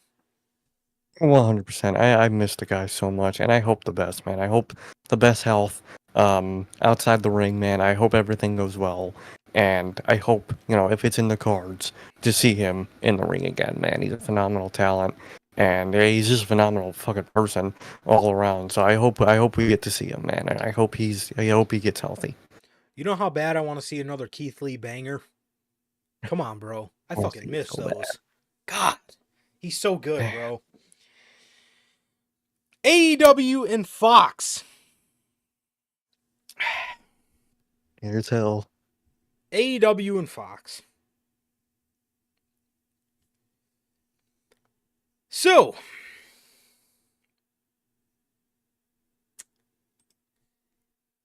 AEW put out a press release when it comes to their new partnership with Fox Sports Mexico.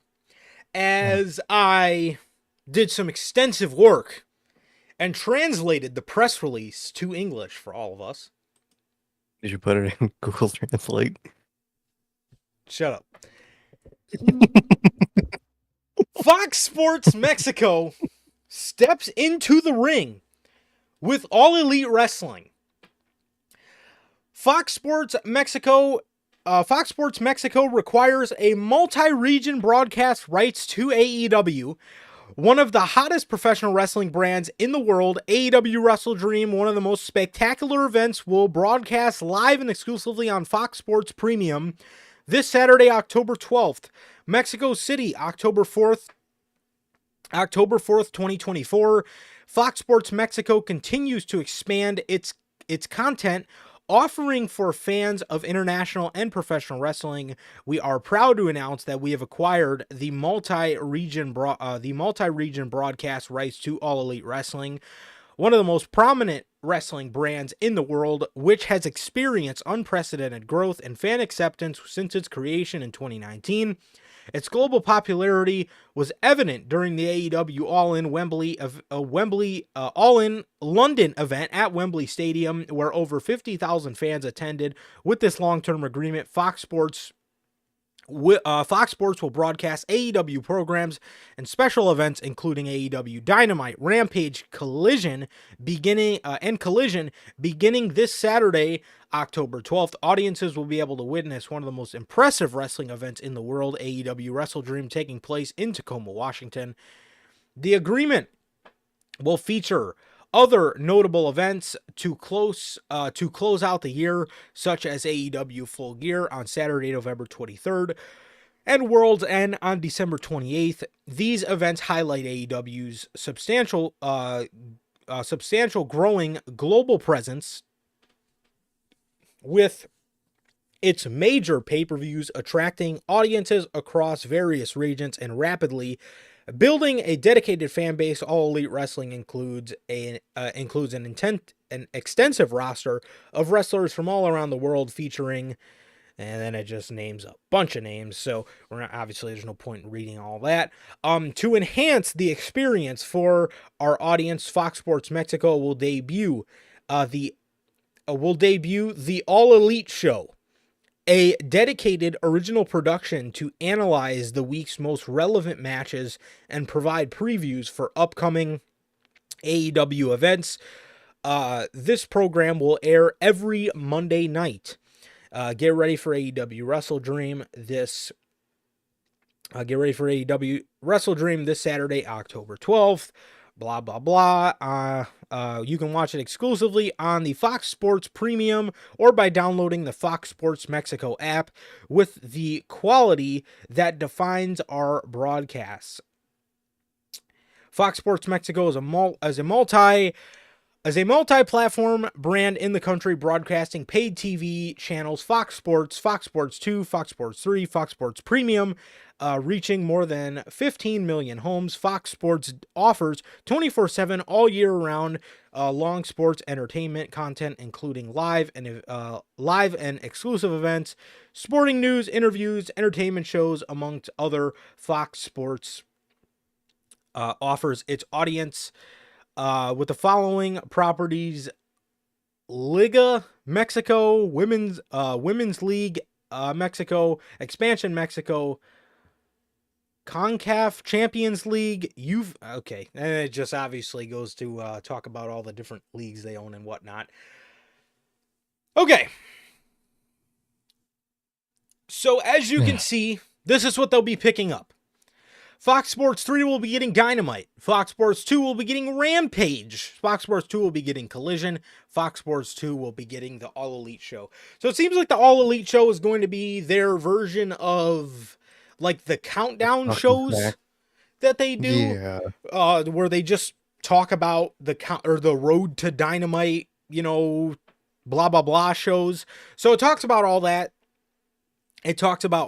Man, and they're picking up Rampage. Nobody in the U.S. picked up Rampage. So is Rampage going to be a Mexico thing now? Is anybody going to... Or are they eventually going to announce their deal with Fox in the U.S.? Yeah, I don't know how this is going to work. Because let's say it is going to be a Mexico-only thing. Imagine signing to AEW to only put on their show that airs in Mexico. I would be so furious.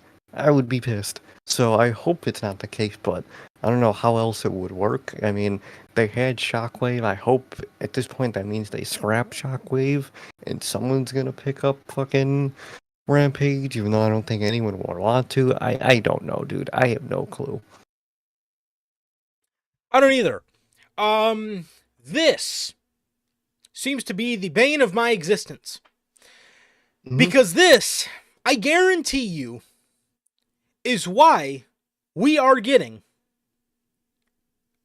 Hologram versus Mordos at WrestleDream. I guarantee you this is the exact reason why Tony Khan is putting senseless matches on the show, such as this one. This deal obviously doesn't mean anything, to us, being that we're not in, we don't live in Mexico, so we're not going to get these broadcasts. But this is something that's definitely interesting for AEW, as it's definitely interesting and definitely could be foreshadowing what we could be getting as an American audience with AEW moving over to Fox and what could potentially be happening on AEW Fox in America. So it's interesting. And we'll just have to wait and see, I guess, if this blossoms into anything with Fox in the US and AEW, but that we'll just have to wait on, bro. But it's definitely interesting that they are in some way, shape, or form in bed with Fox. So it's definitely interesting, bro. It is. It's real interesting. It's hilarious that most wrestling fans, up until, AEW started conversations with Fox, all agreed that Fox will belong nowhere near wrestling because they just ruin the vibe of the whole thing. But, AEW starts talking with them, so they're okay now for AEW fans. So there's that, man. But, yeah, it's a deal that really doesn't concern us. We'll see how it concerns us if an American side deal is made. So we'll see how that goes, man. But we'll see how it goes, I guess, because it's a deal, and it's got it'll clear up once we get more information about all their upcoming deals and whatnot. Completely hypocritical from AEW Oh, oh, fans. We got to deal with Fox. They dropped WWE for AEW. You they didn't. motherfuckers. WWE dropped them. I hate to break it to you guys.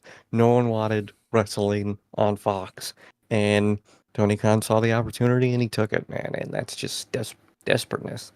You motherfuckers talked so much shit about Fox. And, bro, so much shit about Fox. How they blur out the content and they black out the screen. All the AEW fans are making fun of it because TBS allows a lot more than Fox does. Now you guys are cool with it? Get a grip. Get a fucking grip. Speaking of a fucking grip. And here it goes. Let's talk about these ratings. Let's have a chat about these ratings.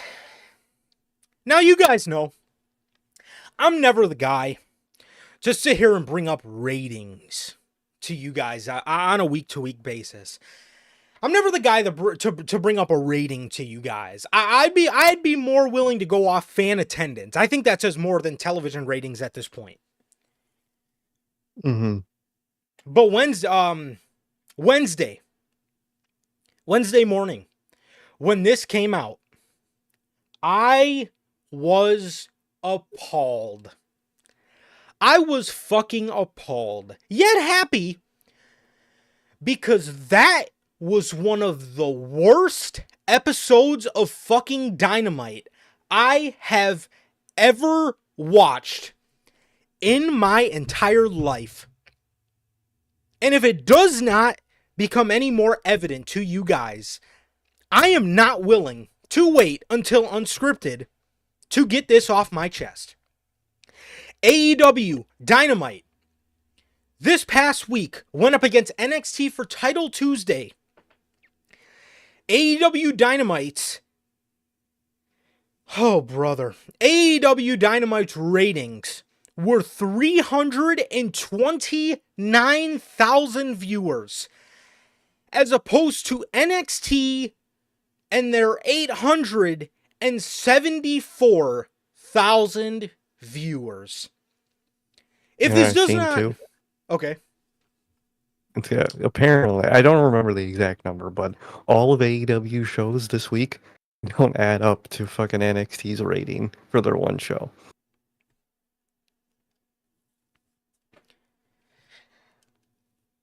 It was bad. It's bad, dude. AEW Dynamite Title Tuesday this year. Now again, I just told you guys, I'll go off. I'm the kind of guy, I like to go off of ticket sales. But before we get to that, the NXT rate, or the ratings for Title Tuesday last year, NXT garnered 921,000 as opposed to AEW's 609K for Title Tuesday. Now let's talk about the ticket sales, because last year's Title Tuesday took place on October the 10th. They sold 1,484 tickets. This year, they sold 1,729 tickets.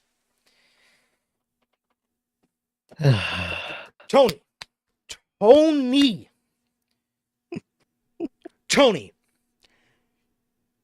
you gotta put the pen down. I'm so serious, and I'm so fucking tired. I'm so unbelievably tired of this show. I'm so fucking tired. Do you know how happy I was that Wednesday I did not have to fucking subject myself to 2 hours of AEW Dynamite television? Oh, it was great. It was a great Wednesday. Dumb fucking decision after dumb fucking decision, Tony. Do you know how stupid it was to have... Do you know how stupid it was to have a talent exchange between Don Callis and Jake the Snake? To have Don Callis take Lance Archer, to have Jake the fucking Snake manage LFI, Dralistico, Roosh, and fucking Mortos. Are you serious, Tony? Are you fucking serious? Are you fucking with me right now, bro? Dude, and then these motherfuckers haul Chris Statlander out there as a babyface. Bro, didn't she just go on a heel run? Am I losing my marbles with this fucking show? Every week, I'm so fucking done with this show. I'm so done with this show. Is so fucking ridiculous. Put down the pen, Tony. I swear to God, you gotta do it. This company is on life support creatively. If anybody watches that show on Tuesday and sits there and does not feel like a dumb fuck watching that show because he's repeatedly insulting your intelligence, I do not know how you feel sane after watching an AEW Dynamite show like that. Oh, literally, dude. I can't fucking tell you how many times I flipped to NXT and fucking stayed there for like 5 to 10 minutes before I even realized Dynamite was even on. And I flip the channel and see Hologram versus Commit. Dude. You gotta be fucking with me. You've got to be fucking with me, Tony. Dude, I can't do this for much longer, and I'm ready to drop this motherfucking show like a bad habit. Because it fucking sucks. It sucks. Geez. The best wrestle my dick. This show is getting to 2017 levels of Raw unwatchable for me. The amount of fucking sense this show did. Whose idea was it to put Jake the Snake with La Facción Ingobernables? What? And you put Lance Archer with Don Callis. Tony, who do you think gives a fuck about this show in this day and age? And who do you think gives a fuck about Lance Archer or La Facción Ingobernables? This show, I'm telling you, I could not even I couldn't even wait till tomorrow on the WrestleDream review to talk about this fucking show because it is so bad and there's so many fucking plot holes in this show. Dude, you got what you fucking deserved. You got what you deserved. You need to put down the pen. You need to give it the fuck up. And you need to give it to somebody who's going to care for it like it's a newborn fucking baby. Because you are clearly so burnt out, it is ridiculous. It is ridiculous.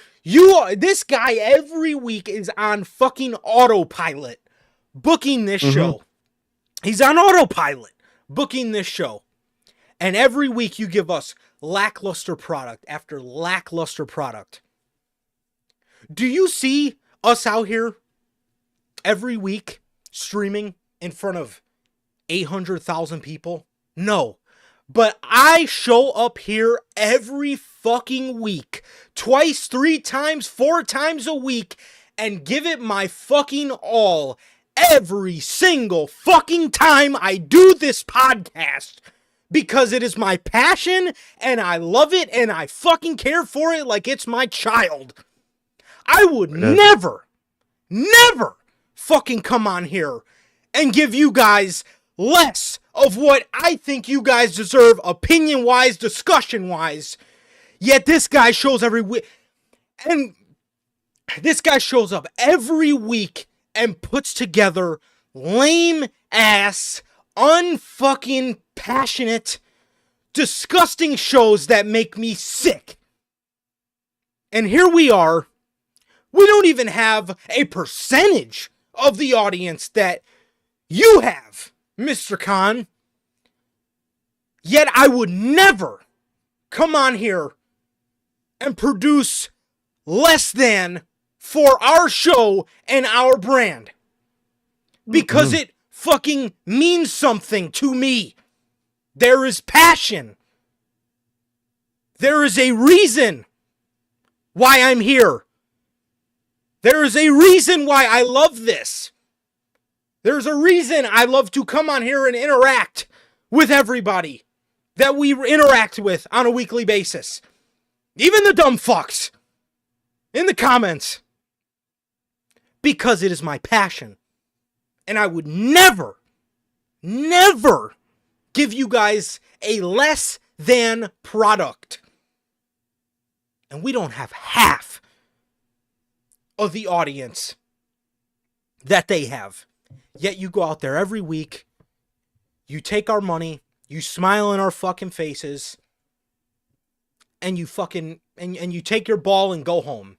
And you produce your half-ass, less than fucking shows that are a shell of its former self. Fucking embarrassing.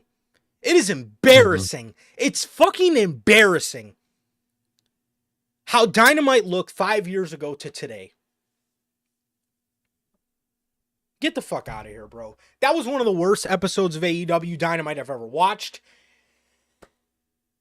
And for somebody who used to really care about go-home shows and sending it off on a good note, you've showed me you don't give a fuck. You don't give a fuck about us. You don't give a fuck about your mission statement. You don't give a fuck about anything. Except your pockets and your graphic and your fucking dream match and your stupid shit you put on this show every week because you can get your rocks off to it. It is embarrassing what this show has become. It is fucking embarrassing. This ain't my AEW.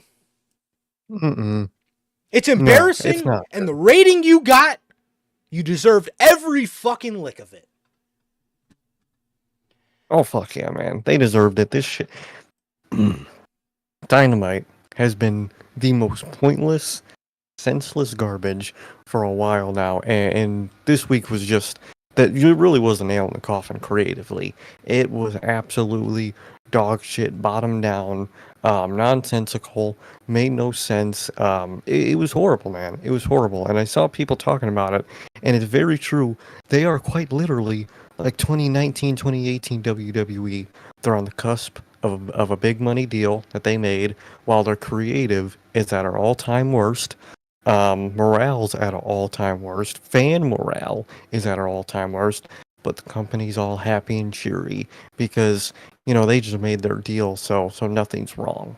So the fans are all wrong. All the people that used to watch that don't even watch now, or definitely don't show up to your show now, they're all the ones that are wrong. We just made a deal. So you guys are wrong. Everything's good. Everything's fine. While the whole place is on fire, you're saying everything's fucking fine. And it's not fine. It's absolutely horrible. Dynamite and AEW is creatively in its worst state it's ever been. And that's a bad thing to say because it's been in some bad states. But this, through and through, from every division, from every aspect, besides the occasional 2 stories at a time in your company, is absolute dog shit. And it's literally 2019, 2020, 2018 Vince McMahon's WWE. One that's financially doing pretty well, but creatively isn't the absolute dumps, dude. Tony Khan has so many similarities to Vince McMahon. It's insane. He books for himself. He forgets his roster. He but it's literally the same thing through and through. All the little creative isms that Vince had that we all hated, from the Eliminator matches. They weren't called Eliminator matches in WWE, but they were Eliminator matches. To all the little fucking things. He's the same thing as Vince, but instead of Vince with dumb storylines, it's no storylines.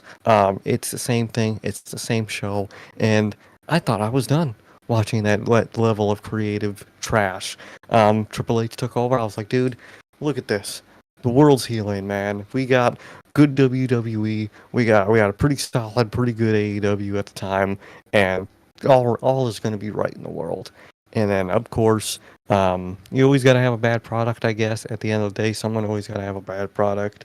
I don't know if it's a universal rule or something, but Tony Khan follows it because his product, creatively, is horrible.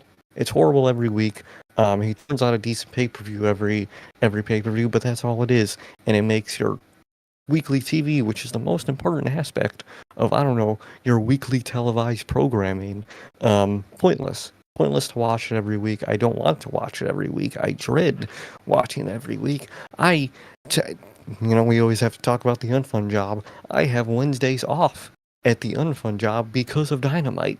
And I'm very soon getting ready to thinking about changing it to an easy Monday, a nice crisp Monday where I could watch a show I want to watch every week that enjoys me watching it every week, and that would be a much better outcome because Wednesdays on Dynamite is absolutely horrid, and Title Tuesday was the absolute dumps of it, dude.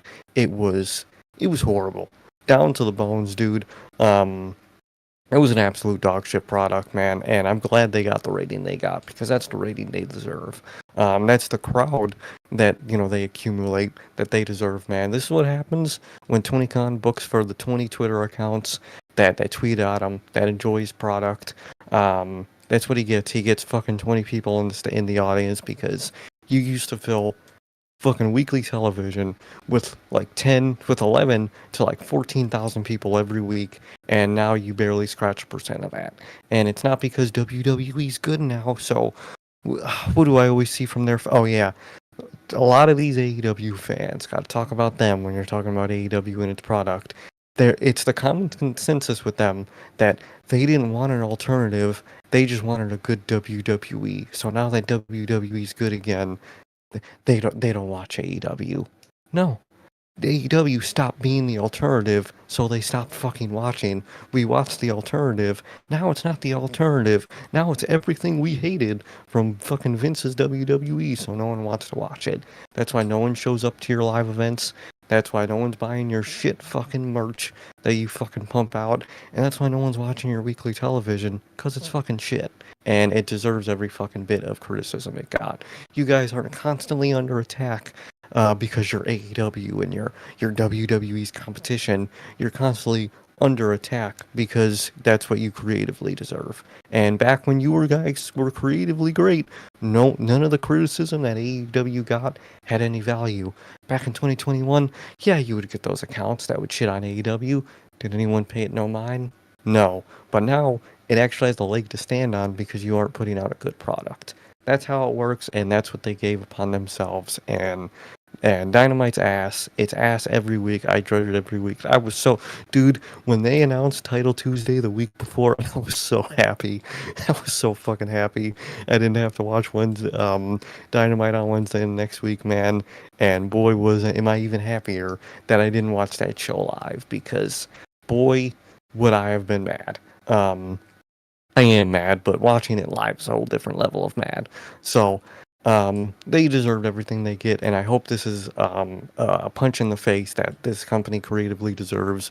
And Tony Khan, he needs to get out of that chair because he's so fucking just zoned out and dead creatively. It's insane. He needs to hire writers and actually use them to run your fucking show because obviously Tony Khan doesn't know what he's doing.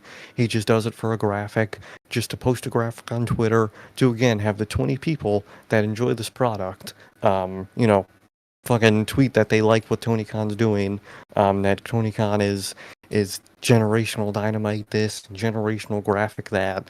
That was a generational dog shit show that I'm gonna remember forever for being as bad. That is literally up there with the dog food segment and all that shit from WWE's fucking horrible years. That entire episode of Dynamite is up there with it, man. So I hope it's going to be remembered forever for how bad it was, and I hope, I doubt it, but I hope this is a slap in the face for change in this company because it fucking needs it, but it won't get it because, like I said, they got their deal. That's all that Tony Khan sees is successful, and he's going to go on. And is AEW going to go away? Are they going to die? No, they're not. But creatively, it's already dead. We're watching the carcass, and Tony Khan's just going to keep beating it with his dad's wallet.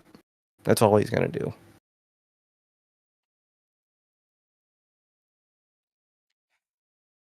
Bro. Oh my god. Fucking, and then we got, dude, now we're doing all this, and then we got to predict this fucking pay-per-view. The I fuck, didn't think man? about that. We gotta predict this shit. I Bro, don't fucking care. bro.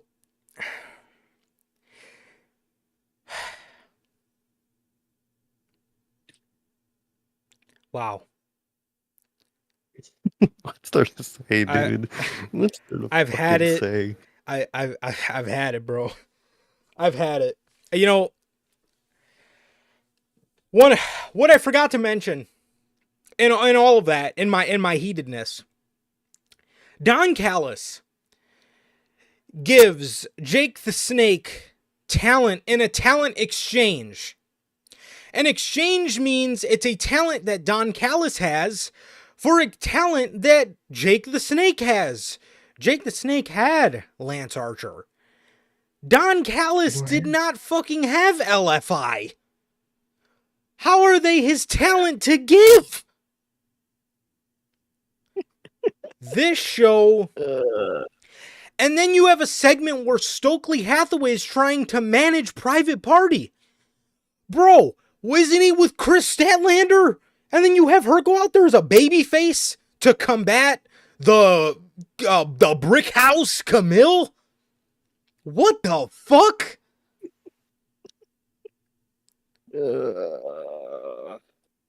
And for any AEW fan, any AEW elitist watching this, because their instant reaction is that, I'm a WWE fan and I hate AEW's existence. I have to reiterate because, they just take their own opinion and run with it. I preferred AEW for so long. I was ready to dump WWE like nothing. They did. Dude, you know how much money both of us has probably spent on AEW? Thousands, probably thousands in total from the shows we've been to, the merch we got, the monthly or the like every 3 months or whatever all elite crate we had that I canceled, by the way, because fucking why wouldn't I? Spent so much money, watched so many hours of AEW, enjoyed so much of their content for years.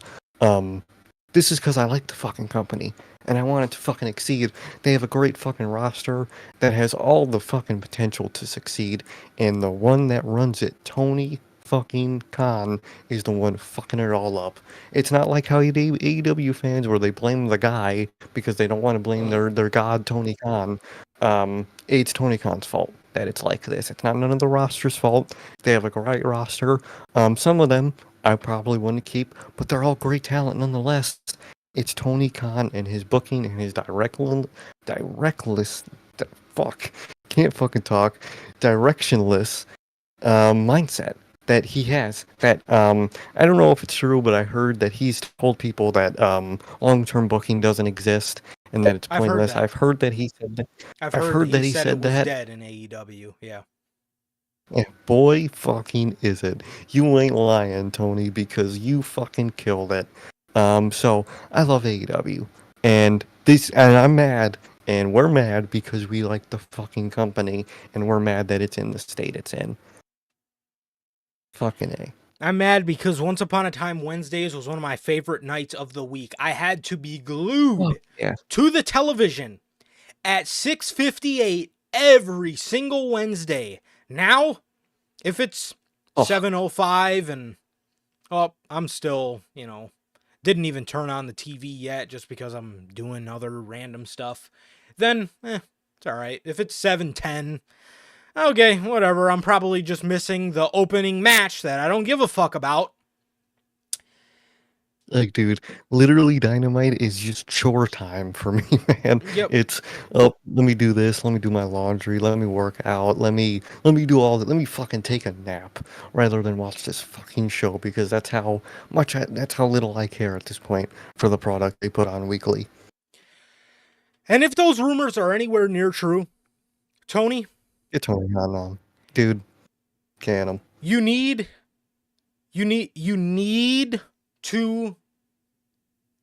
to get some sort of team, because your money may say you're up, but your fan interest, I'm telling you, it's going to eventually be a detriment to the company. And Oh, fuck yeah. and the more and more time moves on, you are proving everybody right that said AEW is good for the business. Tony Khan is not. Tony Khan ain't. No, that's exactly what it is. AEW is great for the business. Yeah. It's so healthy to have multiple big, successful, creatively good wrestling companies at the same time. There are so many wrestlers in the world now, you have to have at least two major companies. But Tony Khan is the one fucking it all up. Dude. Bro. I don't know, man.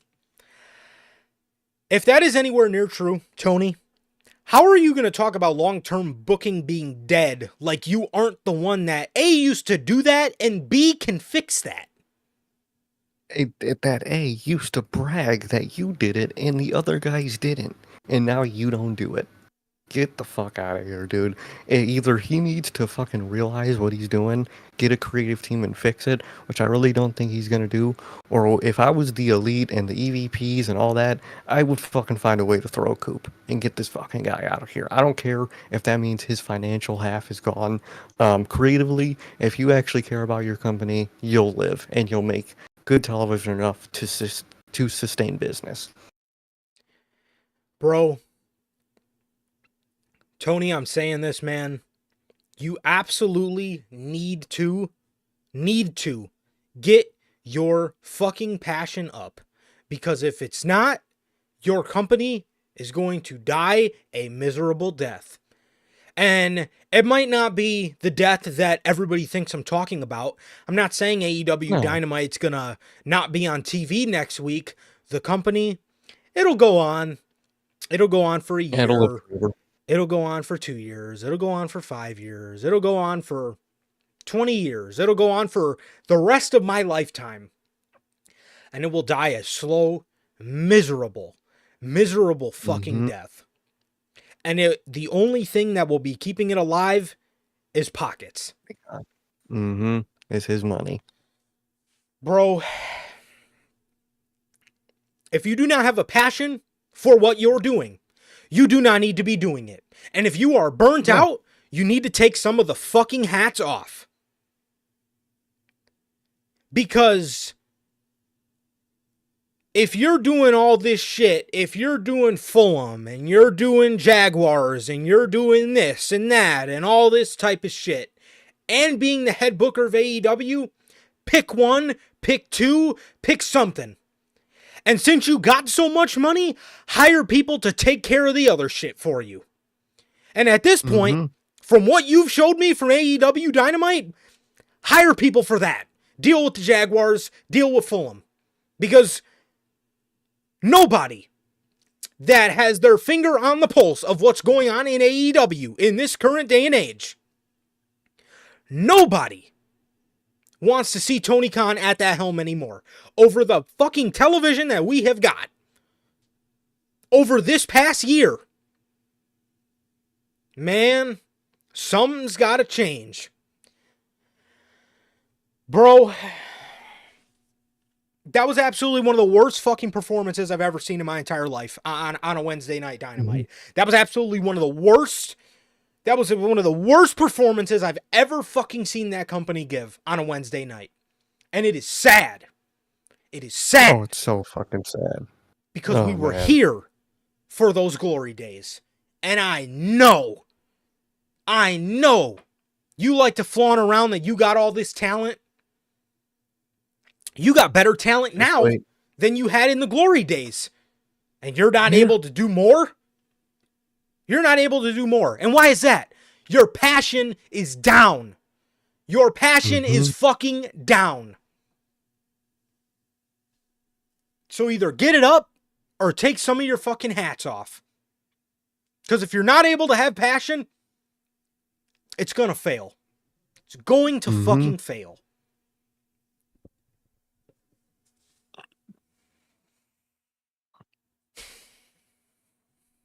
What a joke.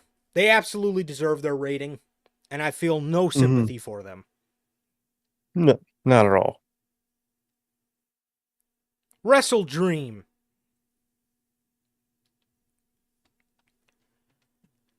We're obviously now predicting the pre-show match. There's also another match we're not going to predict because I don't even know if it's on the show. MXM versus the Acclaimed. Who cares? I don't fucking know. Okay, the first match. Jack Perry defends the TNT title against Katsuyori Shibata. Dog. I wonder who's going to win this match, man. This is just... You can't decide, man. It's just so 50-50. Are you kidding me? Are you...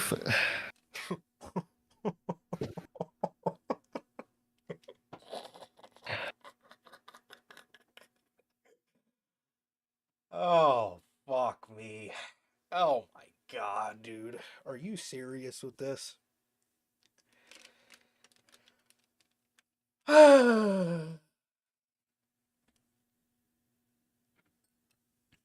This is obviously a Jack Perry win.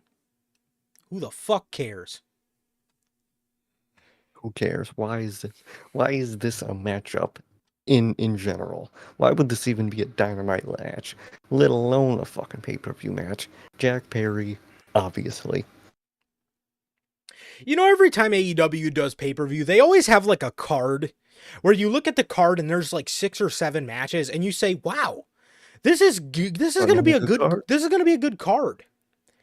And then there's that one. And then they announce 5 more matches that A, makes the show way too long, and B, you're like, "Why is this on the pay-per-view? This is a Dynamite match."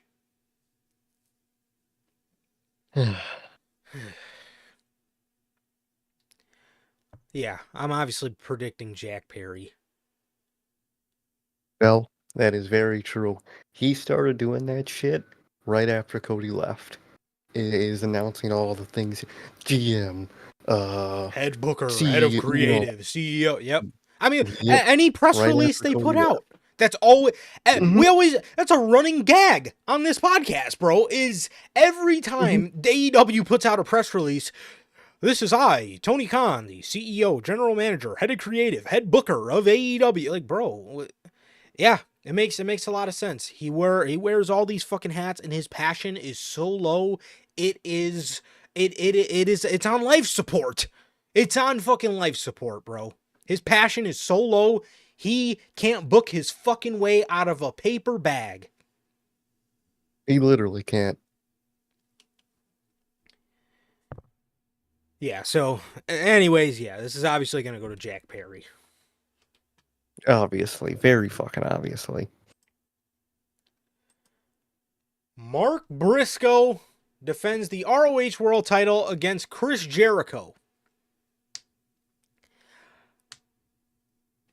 You know, I obviously want to see Mark win this, bro, but this is Chris Jericho. He very well could want to slot himself in here and make himself a champion to eventually put Briscoe over, thus ruining the credibility of the ROH title further than it already fucking is.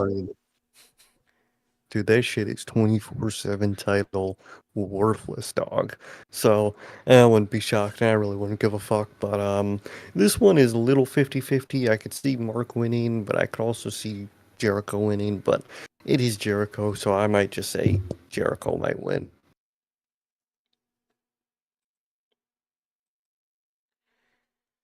I'm gonna go with Mark Briscoe just for shits and giggles.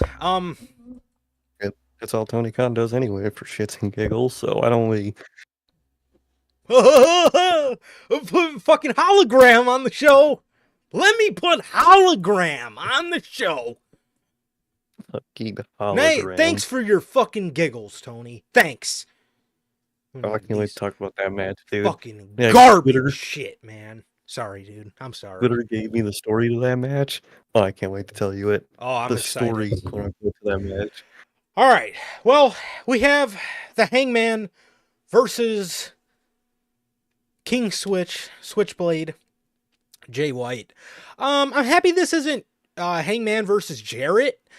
I think this is a little intriguing. I don't I wish they would have brought Jay back a little sooner to do this match. I mean, he just Yeah. came back 2 weeks ago at the 5th year anniversary, but regardless, it's going to be a good match, and it's overall. I mean, it overall is something that Tony is blowing his load on, of course, but I mean that's exactly what I expect at this point. So 100%. He's blowing his load. It's all he does, man. No wonder he's not married.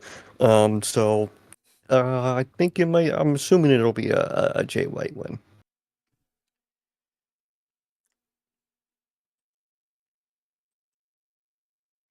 Mariah May versus Willow Nightingale.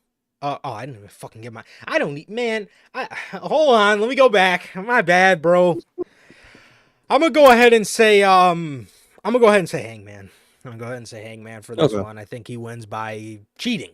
There you go. Okay. There you go.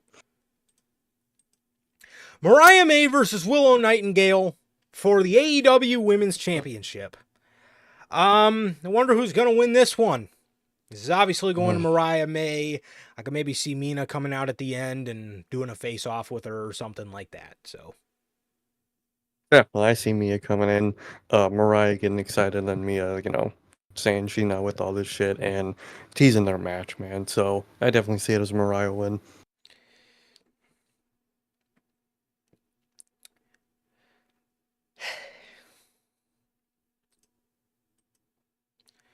the Young Bucks. Did I give my prediction? Yes, I did. The You Young did. Bucks versus Private Party. AEW just went out and was bragging about the Outrunners being top merch sellers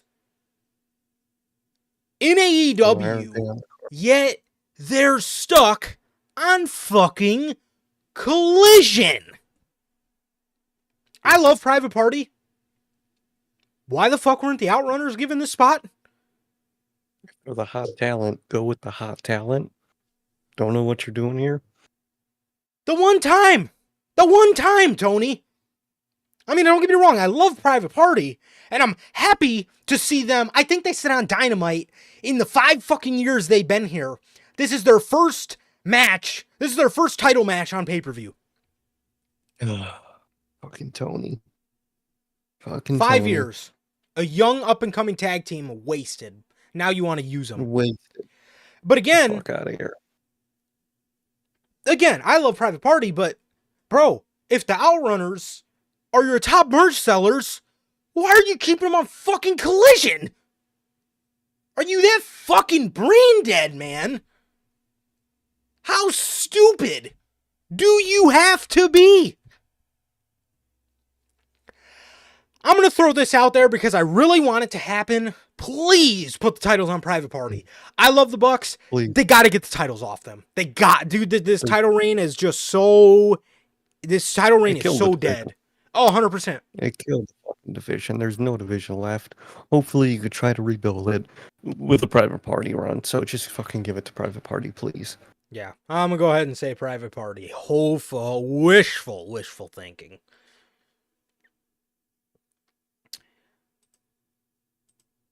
the international title match, Will Ospreay, Konosuke Takeshita, Ricochet. I think it's going to be a good one. Now, the story, doesn't really make all that much sense, but they did give us some type of story, even though they completely deviated away from what the original story was with Takeshita and Okada. But okay, all right, still gonna be a good match. Whatever. I'm gonna go ahead and say Will Ospreay wins this one, and what I think will be another huge banger for Will Ospreay out of the year.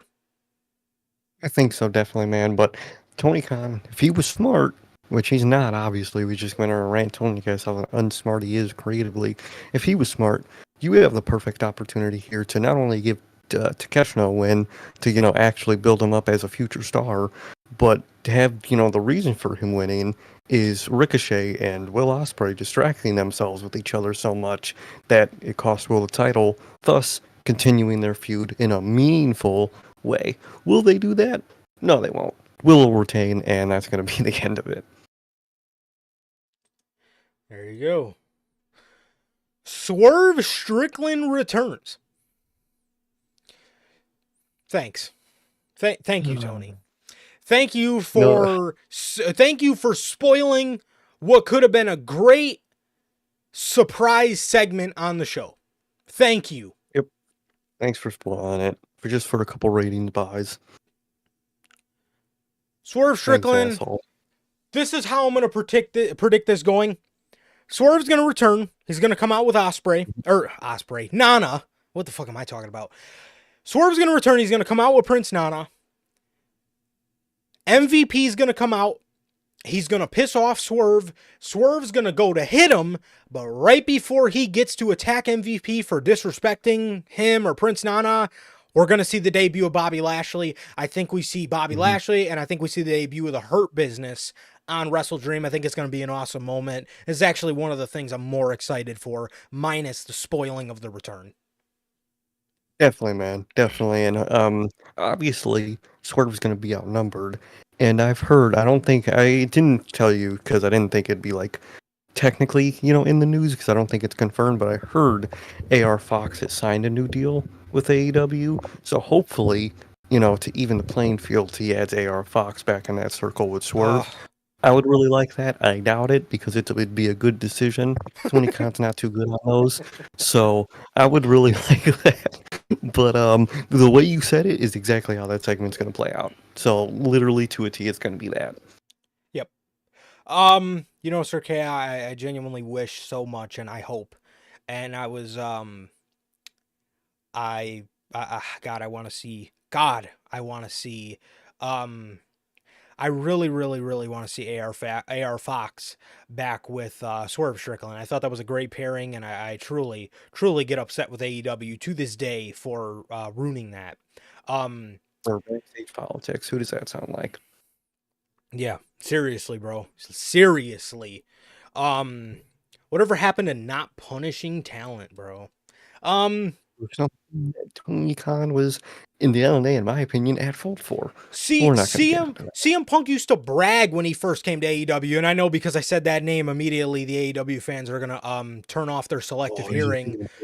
CM Punk, shut the fuck up. CM Punk said when he first came to AEW that people don't get punished for making mistakes here. Well, now they do. AR Fox got punished for something that AEW should have asked him about in the very beginning of his deal anyways. So, it's fucking ridiculous. For not looking to renew your deal. Fucking insane. Stupid as fuck, man. What was I saying? I agree with you, naysayers. I hope FTR does not kill the Outrunners because they might as well. They might as well be FTK, FT killers, career killers, literally. Yeah, so that's how that Swerve Strickland segment's going to go, and I think it's going to be very exciting. And like I said, I think we're going to see the debut of my man, Bobby Lashley, bro, the Almighty. So I'm excited for that. Hope it goes well. Definitely. Most definitely. Darby Allin versus Brody King.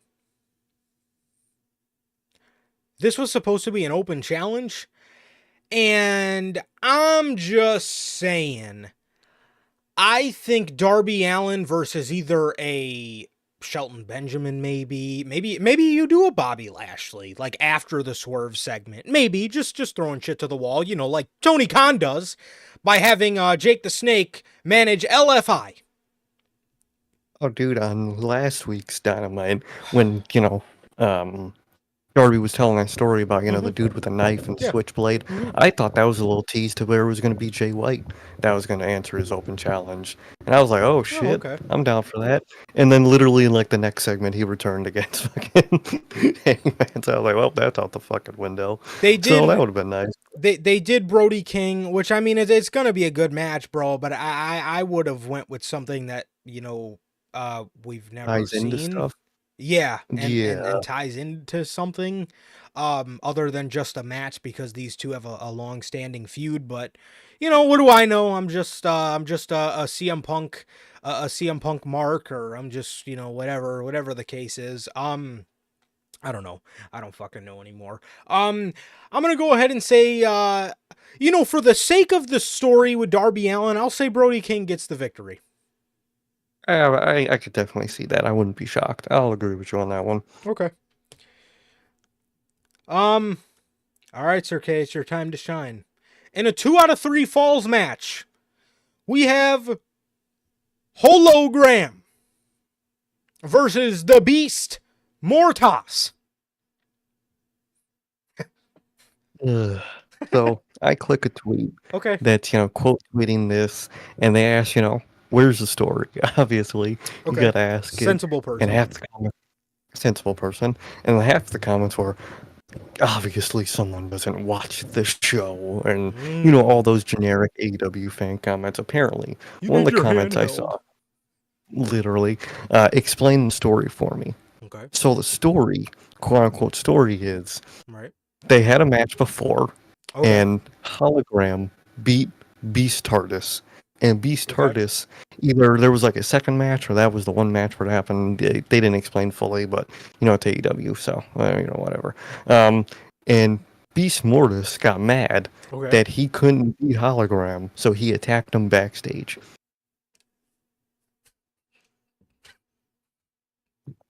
End scene. That's it. That's it. Yeah, that's it. That's the story. That's how you set up a TV match for next week. That's how you set up a fucking... What? It's the story. It's the whole story. That's a...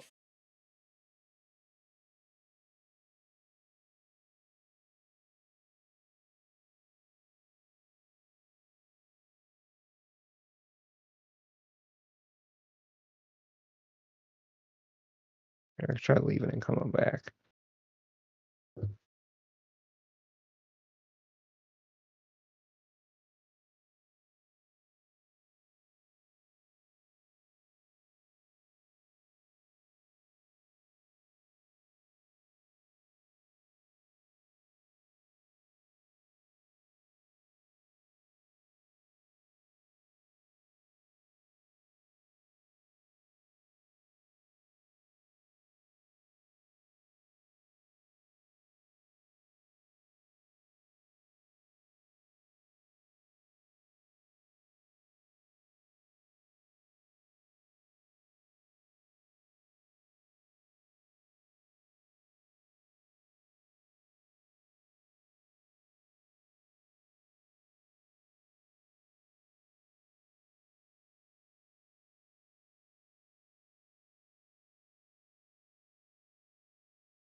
All right. Let me bring us back here facially. There we go. Okay. I apologize for that. I don't know what happened, of course. Of course, you guys know the deal.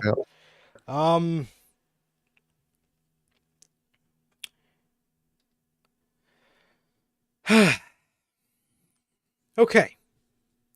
Take that as a lesson, Tony Khan. Sometimes things go out and the stream fucks up. But what do you do when you have passion? You move forward. You don't give up and give us this on pay-per-view. Literally. Okay, A Sir fucking K. TV match. One more time, just in case, bro. What is the story here with Hologram and the Beast Mordas? Tell me the story. Okay. The whole story in detail Okay. is Hologram beat Beast Mortals at least once, if not 2 times. They didn't specify, and I didn't care enough to look. So it's either one or two, like 2 times or whatever. And Beast Tardis got mad he couldn't beat Hologram, so he attacked him backstage. There you go. That's the whole story. That's how you set up a TV match for next week. That's how you fucking set up a Rampage match. 2 out of 3 falls on pay-per-view. The Beast Mordas versus Hologram. I don't know. Hologram is undefeated. I'll say Hologram. Yeah, I'll say Hologram, I guess. I don't know or care. Eric Clark, what up, bro? What's Love up, the man? How you profile doing? picture. Love it. Truly. Fucking, you missed. Defeated in the realm of AEW. He's on a white hot 14-0 streak. Damn, I couldn't name you one of the matches.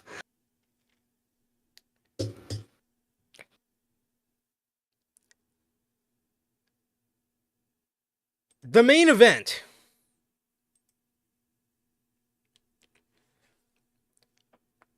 Bryan Danielson versus Jon Moxley for the AEW World Championship.